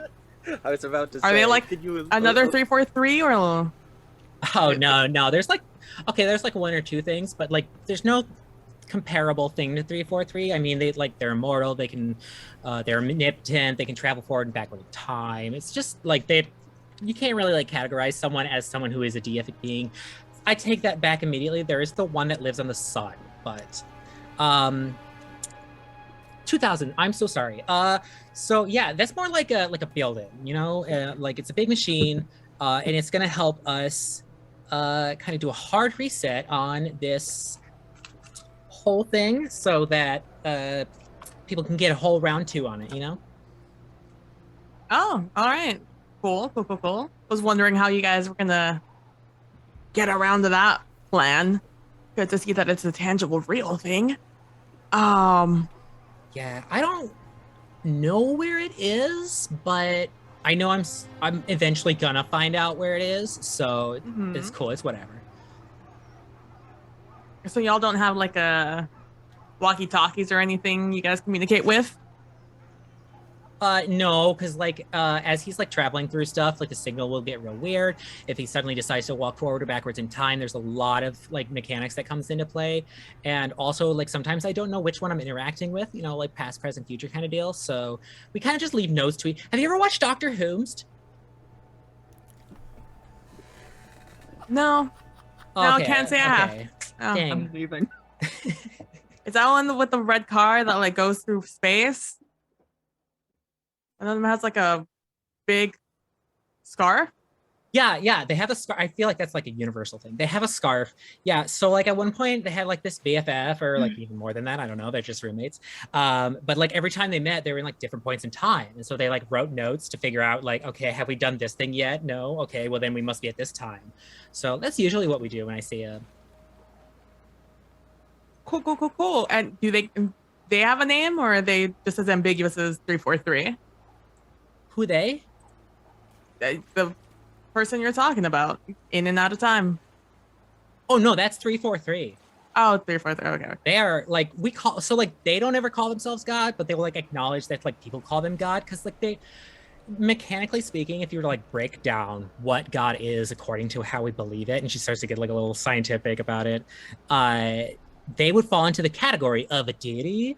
So we basically just call them God because they always look. Have you noticed? I don't like you ever talk to each other about how they look because they actually look different depending on who's looking at them. Their voice is different, and if you stay around them for long periods of time, they just make you feel better. And like so, basically, everyone just kind of accepted as probably God or something. I have a couple of out of character questions. Man, if I weren't here, I'd say that was a cult. Cool. And I look at Bucky and I'm like, we got a rest stop or like a corner store we could stop at. I really feel like I need something to consume. Yeah, Bucky will. I think Bucky would probably like very calmly, almost a little quiet. Would say, because like, is Michigan one of those states where like a rest area has like a fucking strip mall in it? Or is like a rest area? Sometimes. Okay, yeah. Vending machines, bathrooms. Yeah, well, like, I'm meaning, because, like, I've been to some where it's like there are, like, fast food stations and weird shit like that. Not where you're at. Yeah. But Okay. there will be some with, like, small shops, maybe a gas station adjacent to it. Okay, cool. Yeah, so I think Bucky would, like, very, very casually, or not casually, I feel like, compared to how he normally is interacting, he's very short. And just like says like there's one coming up in like 5 miles. All right, we should probably stop there. Regroup. All right, so as Mentally. y'all head to the exit, you had some out of character questions. Gestures Yeah. towards the ether that is my computer screen. Yes. Did 343 have a preferred name with Val? No, they have a face that you would feel comfortable with, like a face you would trust. Mhm. And speak in an accent you are most understanding. And he gets pet names from a lot of people, but most of the time people end up just calling them God or 343. All right. Well, God works. Does Val have any way to get in contact with them?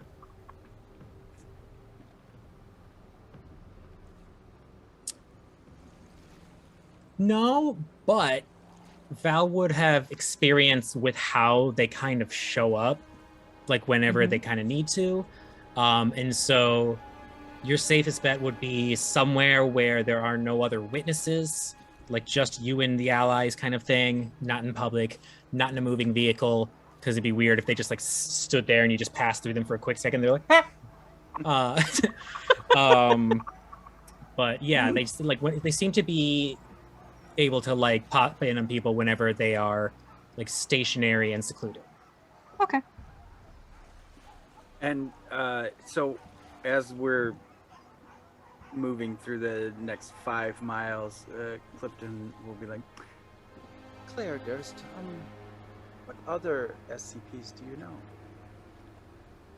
Well, I mean, they run through you run through like most of them in orientation. But like by the time I got like into my position, I didn't really remember most of them. I remember like 999, 666, 78.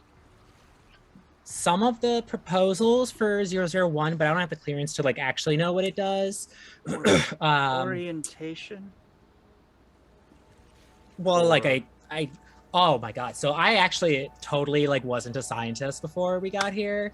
So I I had to like go to school and stuff and like learn how their systems work and how their physics works, because sometimes it's different apparently. And then yeah, as we go, because it's Klifton, he's just gonna, let's start at the lowest number that you know, and then as she goes, he's just gonna absorb, and try to take in as many of the numbers as he can to add to his brain database. okay, I don't remember the numbers offhand, but I will give the nicknames to the things so we can recall them later. She knows about Peanut. She knows about the tickle monster. Okay. She knows about both teddy bears. Okay. She knew about Mikey. She knows about the keys and the love machine. Okay. She knows about every gun that y'all... Yeah, because mechanical engineer. Okay, yeah. So they know about every gun that was in the facility, SCP-wise. They don't know anything about the weapons or medicines. Okay. Val pushes the gun into her hand. Right. I don't want it. What is it? It's a gun. What does it do? Like, how do guns work, or... Is it special? Oh, yeah. Okay, yeah. I guess I could explain that one to you. So that one is SCP, where is Wings? 127. We also call it the bone gun. So it essentially has like a limited ammo. You don't have to worry about like reloading or anything. It's pretty cool. But I would recommend you like make sure to get like some protein bars and stuff like that. You really want to refill your iron and calcium because it needs bullets from somewhere. So it just kind of like manifests it out of stuff nearby. And since you're shooting it, like it's you most of the time. She like looks down at the gun, looks back up. Do dead ones work? Oh, for sure. Like if you have like a bone, you know, like and you just keep that near you, like you'll watch it. Like it's cool. Kind of like it's like watching someone eat like a jawbreaker over time as it like dissolves. She nods. The final thing I'll ask Claire is, so how long have you been here? On this universe? I don't have a good concept of time right now. Mainly because I tend to work with things that deal with like metaphysical changes in time and reality. So a hot minute. Like long enough to get like a PhD in mechanical engineering. So like there's that.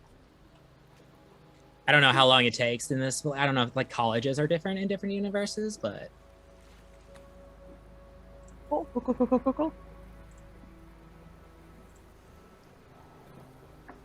And I'll just play around with Robbie until we reach the rest stop. All right. So it was just 5 minutes away.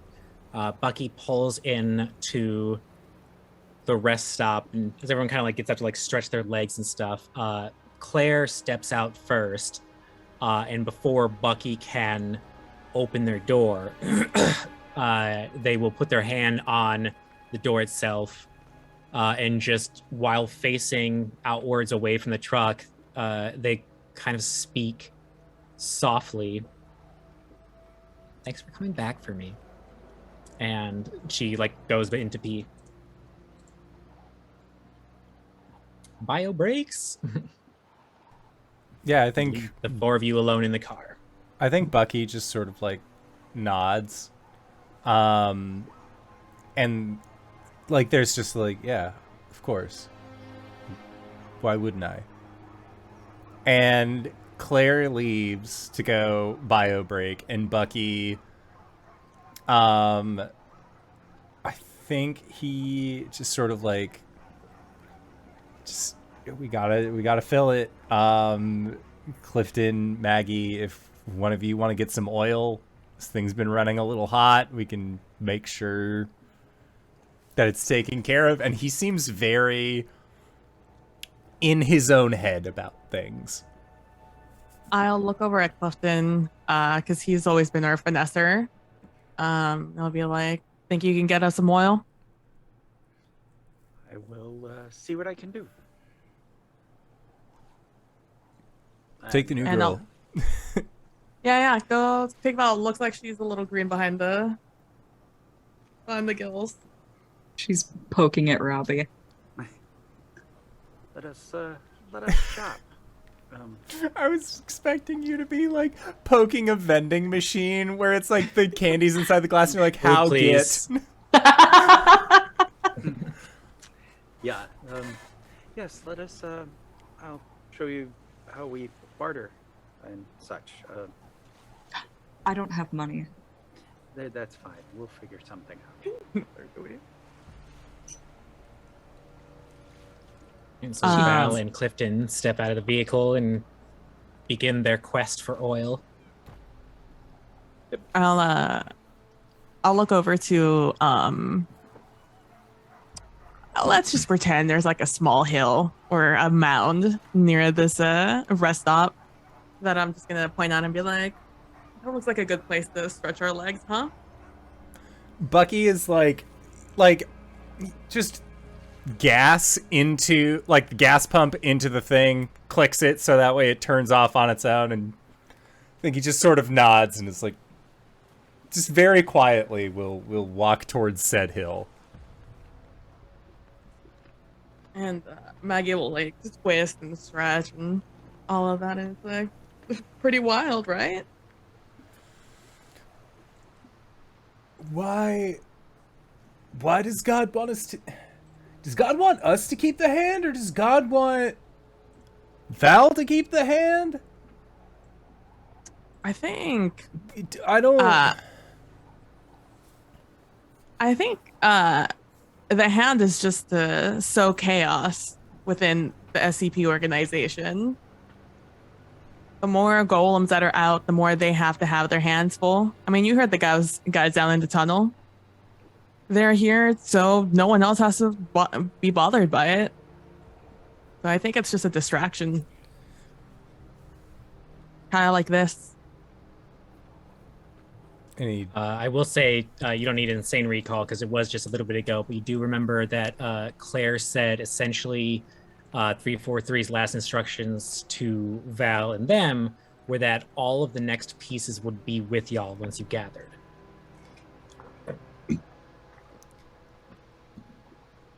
Maggie, can I tell you something? Always. And Bucky gets a little quiet and just... I don't think that's Claire. Your Claire? Shakes his head no. 'Cause, I mean... Like, she was always really smart and stuff, but I know that going to school takes a long time. And not just for me, like, if she's been here a long time, is it possible, do you think, that maybe there was like another Bucky and another Claire, and that she's thinking I'm that other Bucky? Look, it's a lot of... This is like a Klifton brain thing going on where, like, I think that because the love between you and Claire is so strong that in all these other universes, there's a bunch of Buckys and there's a bunch of Claires that keep finding each other. And we just happen to be in a universe where one Claire got here and another Bucky got here. And you guys still found each other. But you might not be each other's Bucky and Claire. And Bucky, I think, nods at this and then, like, just sort of, like, looks towards, like, is, like, doing, like, arm stretches and, like, trying to get, like, his calisthenics in so that way it's not like, oh, yes, we're clearly talking about the group on the hill. Yeah. But he sort of nods and then says,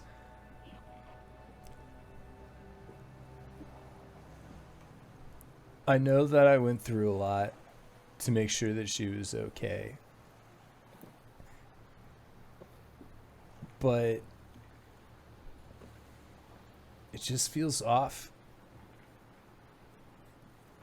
It feels weird. And I don't... Yeah. It's like when someone that you care about is friends with somebody that you really don't like, but they keep trying to say, but they've always been cool to me, and are trying to convince you that it's not like that. And I don't, because at 343 is a weird guy. Like, how do we know that they weren't like pulling strings in the background and like brought us all together in the IKEA? Like that could have been like 343 could have caused the argument that Claire and I had in the IKEA originally. And we don't know that because he's like all over the place doing all sorts of shit. And like, I don't know, it just feels... It feels like things were simpler when I was trying to find her, when I was chasing after the idea of her versus the actual her. Because I don't even know if that is. I think it gets too complicated when we start going and thinking about everything that's happened up to now. I think the easiest way to get through this, it's just a fucked up situation we're in, is to just look forward and decide what we want. What do you want right now? What do you want in the future? Because I know I kind of just want to go back to a place where I'm just a fucking mechanic working on getting paid barely livable wage and working on cars. That's all kind of what I want to do. I'm tired of, running all the time, almost getting pummeled by golems, not once but twice now in my life. Like, that's what I want. And I think once you ask yourself and figure out what you want, the end goal kind of becomes a little more clear. I'm riding this wave, hoping that it ends up with me going back. Bucky nods and says, if I say what I want, will you promise not to freak out? Of course. I wish I was dead. But not like that, but like a place where nobody knows me and I don't have any history there.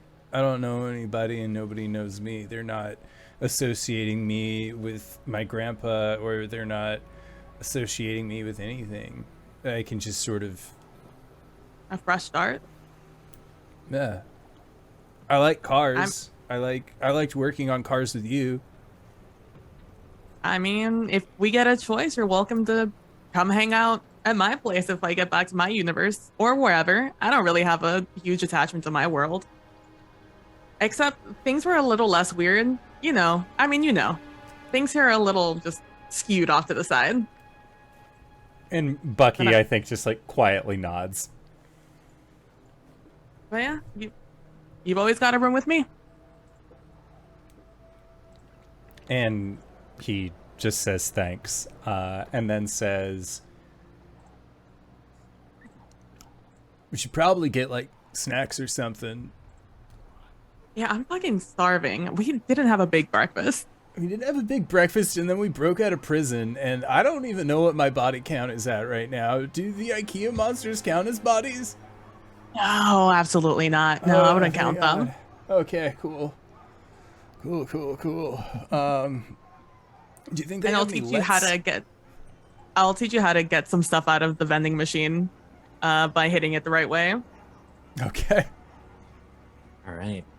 So as the two of you turn and head into the shop, we will rewind time to Klifton and Val entering the building. So in Call of Cthulhu, haggling is done by either already having a certain level of a credit rating or rolling your credit rating to try and acquire something. Luckily, oil at a rest stop is not super hard to find, and also Michiganders in the middle of a blizzard are a bit more generous. So with Klifton's 60 credit score, this is like something that you don't even need to exchange an item for. They're just like, oh yeah, if your car's gonna bust down, not in this. No. I got like, what is that? Like 10W30? Well, I don't know what Humvees need, but they do help you out with that. But otherwise, you two can wander around the shop. All right. As we're walking up to the place, I'll ask Val, for starters, what is your world of origin and such? She just stares at him for a second. This is another world. Presumably, we were all from different alternate realities of our own world, and we came here. So hence, yes, we are under the belief that there are other worlds and other realities. Names have great power. I'd prefer to keep it to myself.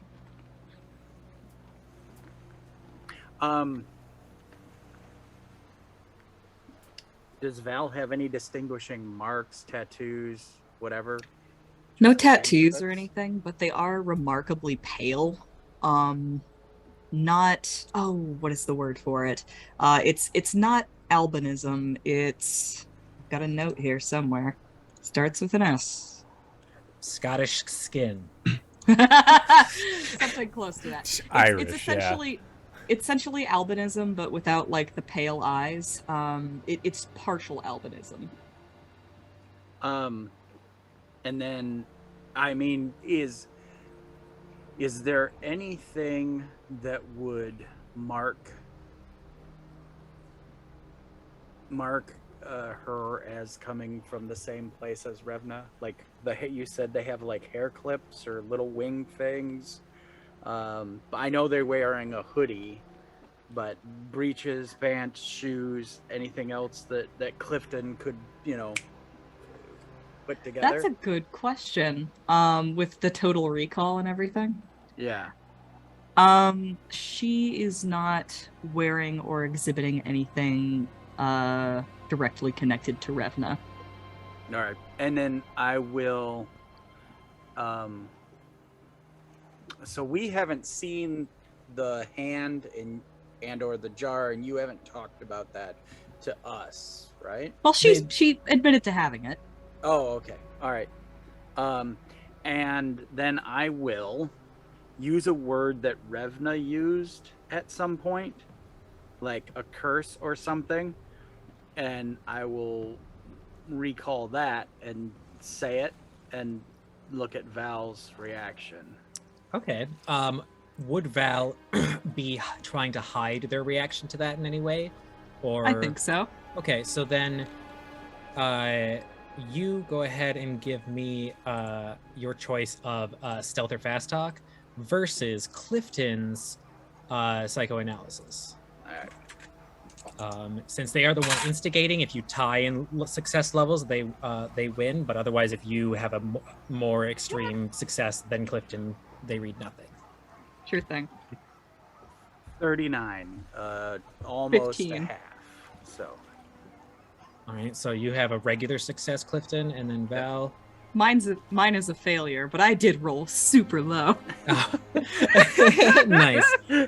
So then, yes, tell us what read Klifton gets off you. She looks offended. And then immediately realizes she's given something away. So they look offended and then scared. And Klifton smiles and gives a little bow and is, sorry for the ruse, as it were. I could. Do you know Revna, or were you associated with her? I'm gonna pull a card.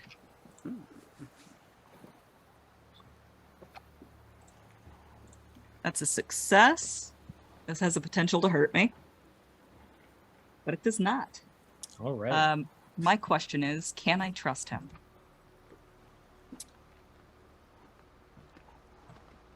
That's a question the rest of us should have asked a long time ago. On a scale of 0 to 100, 100 being likely and 0 being not a chance, how likely is Klifton to betray the party? Oh, not.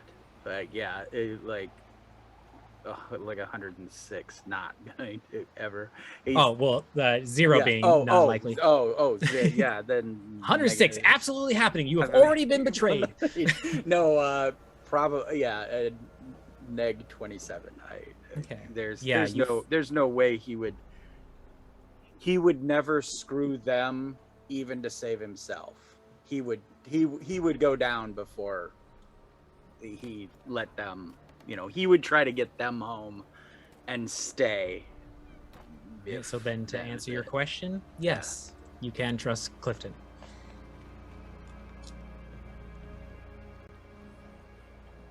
Even in my own home, people did not regard me with much trust. We're kind of in a... So I tend to treat others in kind. We're kind of in a situation where if we don't trust each other, we're going to end up back in a place where only God can talk to us. Or what? She's just looking down at her card, which has a Drengart rune scratched into it. Okay. She looks back up. I knew Revna, yes. I appreciate that. Did you... Well, obviously you weren't in the same IKEA. Did you come via IKEA? She nods. From what I could gather, they found me not long after you.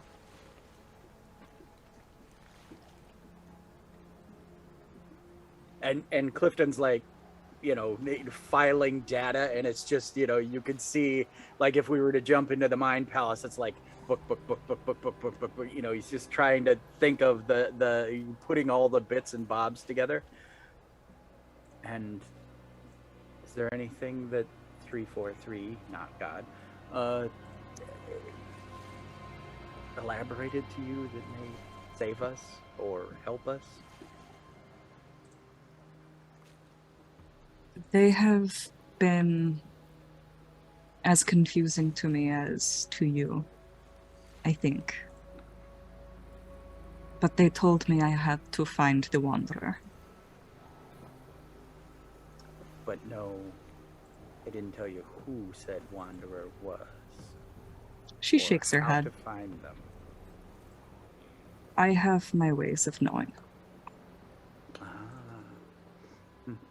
The cards, and he just kind of, does a little hand wave over it. She flips one card and shows you the runes. Nice. And he'll kind of, as they turn a corner or whatever in the store, he'll be like, I have some ability to see things that aren't within sight. Yeah, and then perhaps together we can find him. She's going to reach into her bag and pull out a strange-looking book. Ah, okay. Right. Okay. And Klifton, you could see there's actual excitement. He's usually centered, and he's maybe once we return to the vehicle, if I could peruse said volume, that would maybe help us.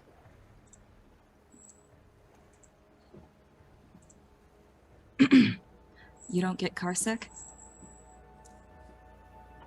No, not generally. I often read while my driver, takes us to where we need to go. And She'll he chuckles at himself like, boy, that was a long lifetime ago. she'll turn around and like start like taking things off of the shelf, just like finding things that like look good. And he'll be like, have you had corn nuts? As you mentioned, corn nuts, the bell to the store's door rings, and Bucky and Maggie come in from the snow. Okay. Quick question: are you acquiring or stealing these items? So if there is no way to do some kind of barter or something, like something out of the car, something out of Claire's duffel bags, or something like that, Okay. then Give me a credit rating check as you're rummaging through the gift bag to find something equivalent. Otherwise, y'all can like rummage and collect food as the exchange items. okay. Oh, for Christ's sakes, that's a 97. Oh shit. As a last, I'm not gonna push that. As a last resort, Klifton will take his amulet and lay it on the counter. Oh.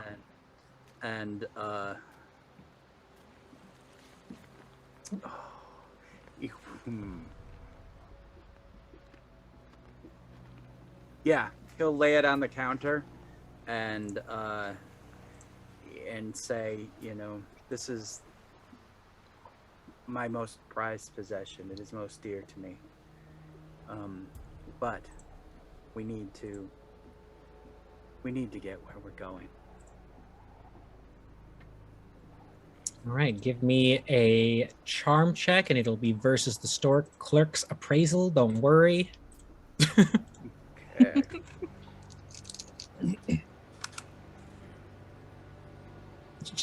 A success. All right, they failed completely. So, like, all right. I mean, yeah, I guess that's fine. Here, I'll take that thing. Yeah, fill up your car on food. Grab some glove warmers or something. This weather box says that this is going to be happening for the rest of the season. People are starting to call it a snowpocalypse, so I don't want to leave y'all out there, stranded. So yeah, do what you got to do. You're ever so kind. And he kind of gives them the little guru blessing sort of thing, and corn nuts and and oil it is. Corn is not a nut. And that's the mystery, the magic of corn nuts, he says as we walk out. Looking with wonder at the bag. Is there anything anyone wanted to do, particularly inside of the rest stop, before packing back up into the vehicle? I I'll, use the restroom. Of course. I'll make sure to grab some sort of like healthy alternative food items for Claire. Just because from what I've heard over 6 months, yeah, it feels like something that they'd be into. And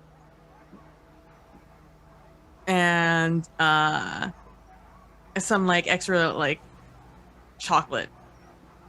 That's what I'll also take. Okay.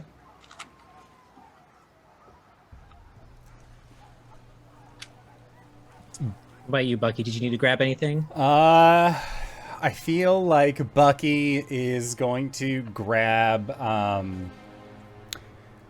gloves that have the grippies on the inside, so that way he can have like the full mitts that he can still drive with, because it's gonna be fucking cold in the Humvee. He would grab a tarp and some ties, because we have our turret opening, and I don't know if there's a way to close that.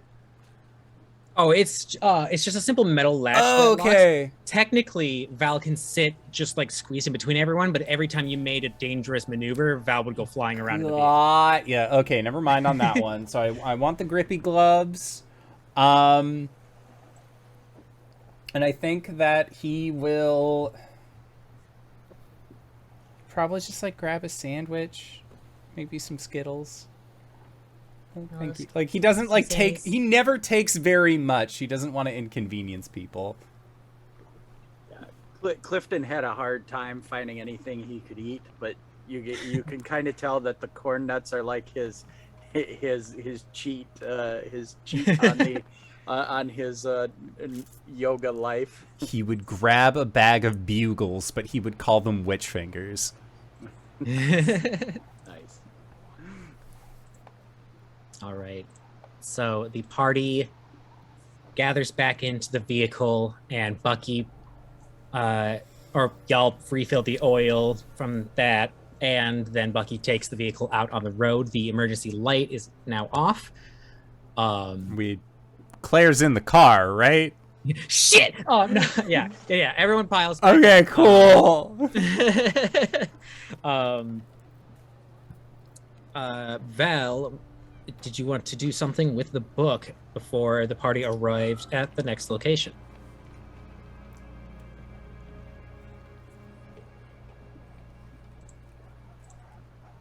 Snatch. I'll take it Winks. from her. Sorry, I am Val, aren't I? Yes, you are. In this Oh game, shit, yeah. I'm Maybell. No. Can you ask the question again?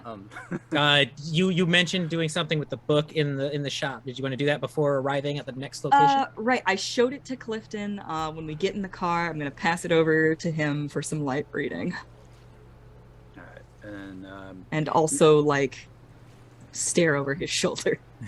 now, but Val is not up out of the hatch at this point, right? You're in the vehicle, so we're like crunched in, Val and, Yes. and Klifton. All right. Absolutely. We're like both we small. basically have it like across both our laps. Okay. Yeah, we're both small peeps, I think. So, All right. yeah, I have a pretty low size. All We're right. tiny magic people. Can you, Clifton, read Sarkic? Not that I'm aware of. But let's see. Insight, insane recall. Yeah, not unless it was something that I came across in the library. It is a language that you have come across in the library, but you didn't spend enough time there to learn how to read it. Okay. But you do know from your travels and experiences that besides in bad people's hands occasionally, that has been the only place ever that you have seen this writing. Okay. And as he's looking, he's doing his fit, throwing the pages so that it's in his head, so that if he ever does learn it, then You can technically make a 1% language check to Okay. try and figure it out. Okay. You won't like instantly know anything, but you'll be able to gain skill points later to start like slowly developing the language. all right. And then he'll ask Val, is this a native language to you? Can you No. read this? No. You can't read it? Mm-mm. Well, let's begin the journey together. And yeah, I will throw bones at it, I guess. Yeah. Come on, get within 31 of 1. So at 32 or lower.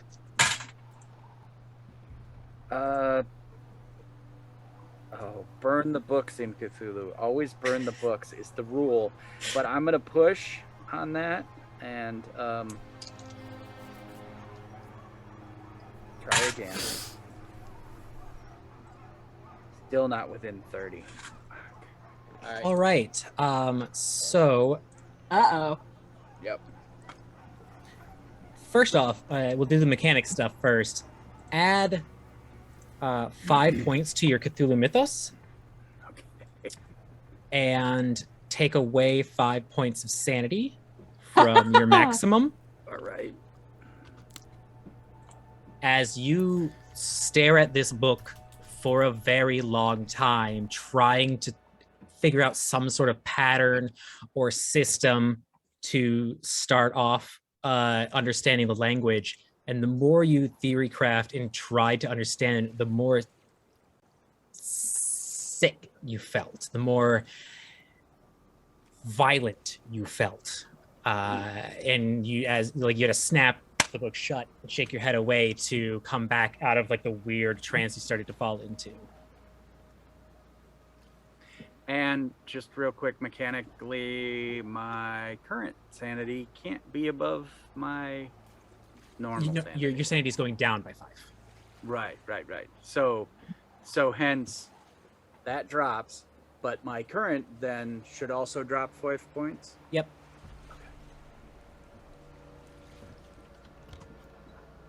Value notice Klifton staring at the book for a very long time stops talking and gets like a nosebleed as they're staring at the book. He's reading. They're learning. Okay, you can't have the dice, baby. Yeah. So unless I'm entranced or something, I will like I said, I had looked at it to kind of imprint it in my skull, and then I tried to figure it out while we drove, and then I guess I feel lost or that angry and whatnot. Mm-hmm. Yeah, no, I'll close it and I'll be like, our journey will continue. Yeah, let us try to figure this out eventually, shall we? Here, do you wish to keep this in your possession? She takes it. Good. You couldn't read it? I'm starting to learn. It is definitely full of evil. And he like wipes the blood off of himself and then wipes it on the bottom of the seat cover because he's got nowhere to and he's wearing white. So She takes it, shuts the book, sort of solemnly stows it. Be careful the evil doesn't take you. I will most certainly try. All right. So I will say from the rest stop experience, Klifton and Val can also gain 1d4, if you can, gain 1d4 sanity points. Meanwhile, you finally finish the long journey to where you have trusted Bucky would take you somewhere high and safe. Excuse me, while you figure this out. And it starts to become, well, for at least Maggie and Klifton, very familiar. Like, you pass an exit that talks about the zoo you had been to, and you start going down roads and recognizing cabins and stuff. And finally, Bucky like turns the vehicle, and you all see a familiar sight.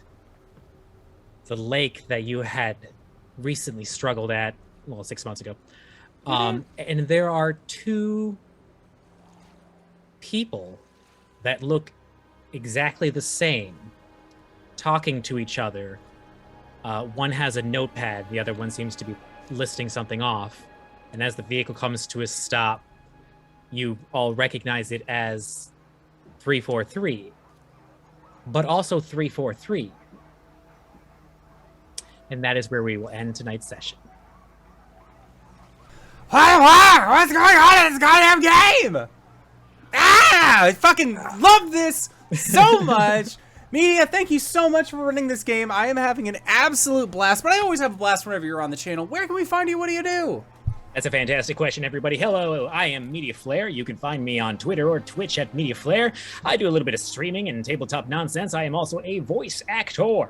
You can find me in a few materials, such as a Star Citizen News Network on Zark Media as the character Russell Gainsley. You can also find me here twice a week, obviously today as well as Sunday, as a lovely Balthadur Morthak. And soon to be declared, an upcoming Friday game. Ooh-hoo-hoo. And also, for those of you who are in the Detroit area, October 20, the weekend of October 22 and 15, because I decided to do them backwards, there's an extravaganza called Theater Bazaar, in which I will be acting in. Be warned, I have been cast this year as the NSFW of the NSFW show, so, you know, if you want to see lewds. Otherwise, it is a fantastic event. If you like spookies and the Halloween vibe and are of drinking age, you should definitely come check it out. DanaeKeener.com. And PB, where can we find you? What do you do? I am PB. You can find me at PB Plays Inside on Twitter and Twitch and pretty much anywhere else, but that's where you can find me most often. On Thursdays, I am here. On Saturdays, I'm over at twitch.tv/Praxagorithasmaphoria playing a high-level D&D game. We have just very recently started. Things are very spicy, and we're in the middle of a fight where a bunch of magic casters kind of started some shit, and now they're all out of their spell slots, while the enemy isn't. So now they're trying to tag in the rest of us. So you know how that goes. We're only level 14. What's worth that can happen? And the rest of the days, you can probably find me on my Twitch channel playing some video games, mostly Destiny 2. And sometimes, you know, throw some music in there for fun. But that is me. Excellent. And if you've made it this far, you probably already know who I am. But if you don't, hey, Acorns, what's up? It's me, your buddy, your pal, your friend, the Indoor Adventurer, the showrunner here at twitch.tv/Indoor Adventures. We do shows like this on Monday, Thursday, and Sunday at 5:30 p.m. Pacific Standard Time. That's right. I can make it home in time from my job, and I can actually be at the time slot we've been at for the last 4 years. You don't know how much that makes me excited. Like I said, we do shows like this 3 times a week. They're all available at youtube.com/Indoor Adventures or anywhere audio casts are being made available for free. And speaking of things that are being made available for free, we also have our after show called Nights in the Courtyard, where we answer questions not only from each other, but also from the community. So you can join us at patreon.com/Indoor Adventures. The link is in the Twitch chat to the side or the description of this video or audio cast down below. DanaeKeener.com. Greybeard at Greybeard's Tavern, and oh man, whew, I don't think you can see me anywhere forever because this game has damaged me. No, you can find me on Sunday, 10 a.m. Eastern Standard Time on Greybeard Tavern here on Twitch. Oh my god, all the social media is Greybeard Tavern, blah blah blah. But Sunday mornings we play with toys. We play with, you know, He-Man's sword, and we play with, let's see, what else can we play with? Oh, my new gun. I got a new musket, and, because we play Wildermyth, and Wildermyth is a great fantasy game, and if you want to come check that out, check us out then. DanaeKeener.com. Whoa, speaking of DanaeKeener.com, hi everybody, I'm Danae Keener. You can find me at DanaeKeener.com. I do nerdy drawings, mostly related to D&D and a lot of things on this channel. You can also find me at Danae Keener on Twitter. I've got a pinned tweet there. It's my schedule. You can go there, check it out, learn all of the games that I'm in, go and watch me play them, and have a great time. DanaeKeener.com. All right, and with that, that is our show for the evening. So I'd like to once again say to everybody who decided to stop by, thank you so much, because we couldn't do shows like this without you. Thank you so much to these players for putting up with our bullshit once again this week. Thank you to Media for running this incredible and fantastic game. And until next time, see y'all. Outro.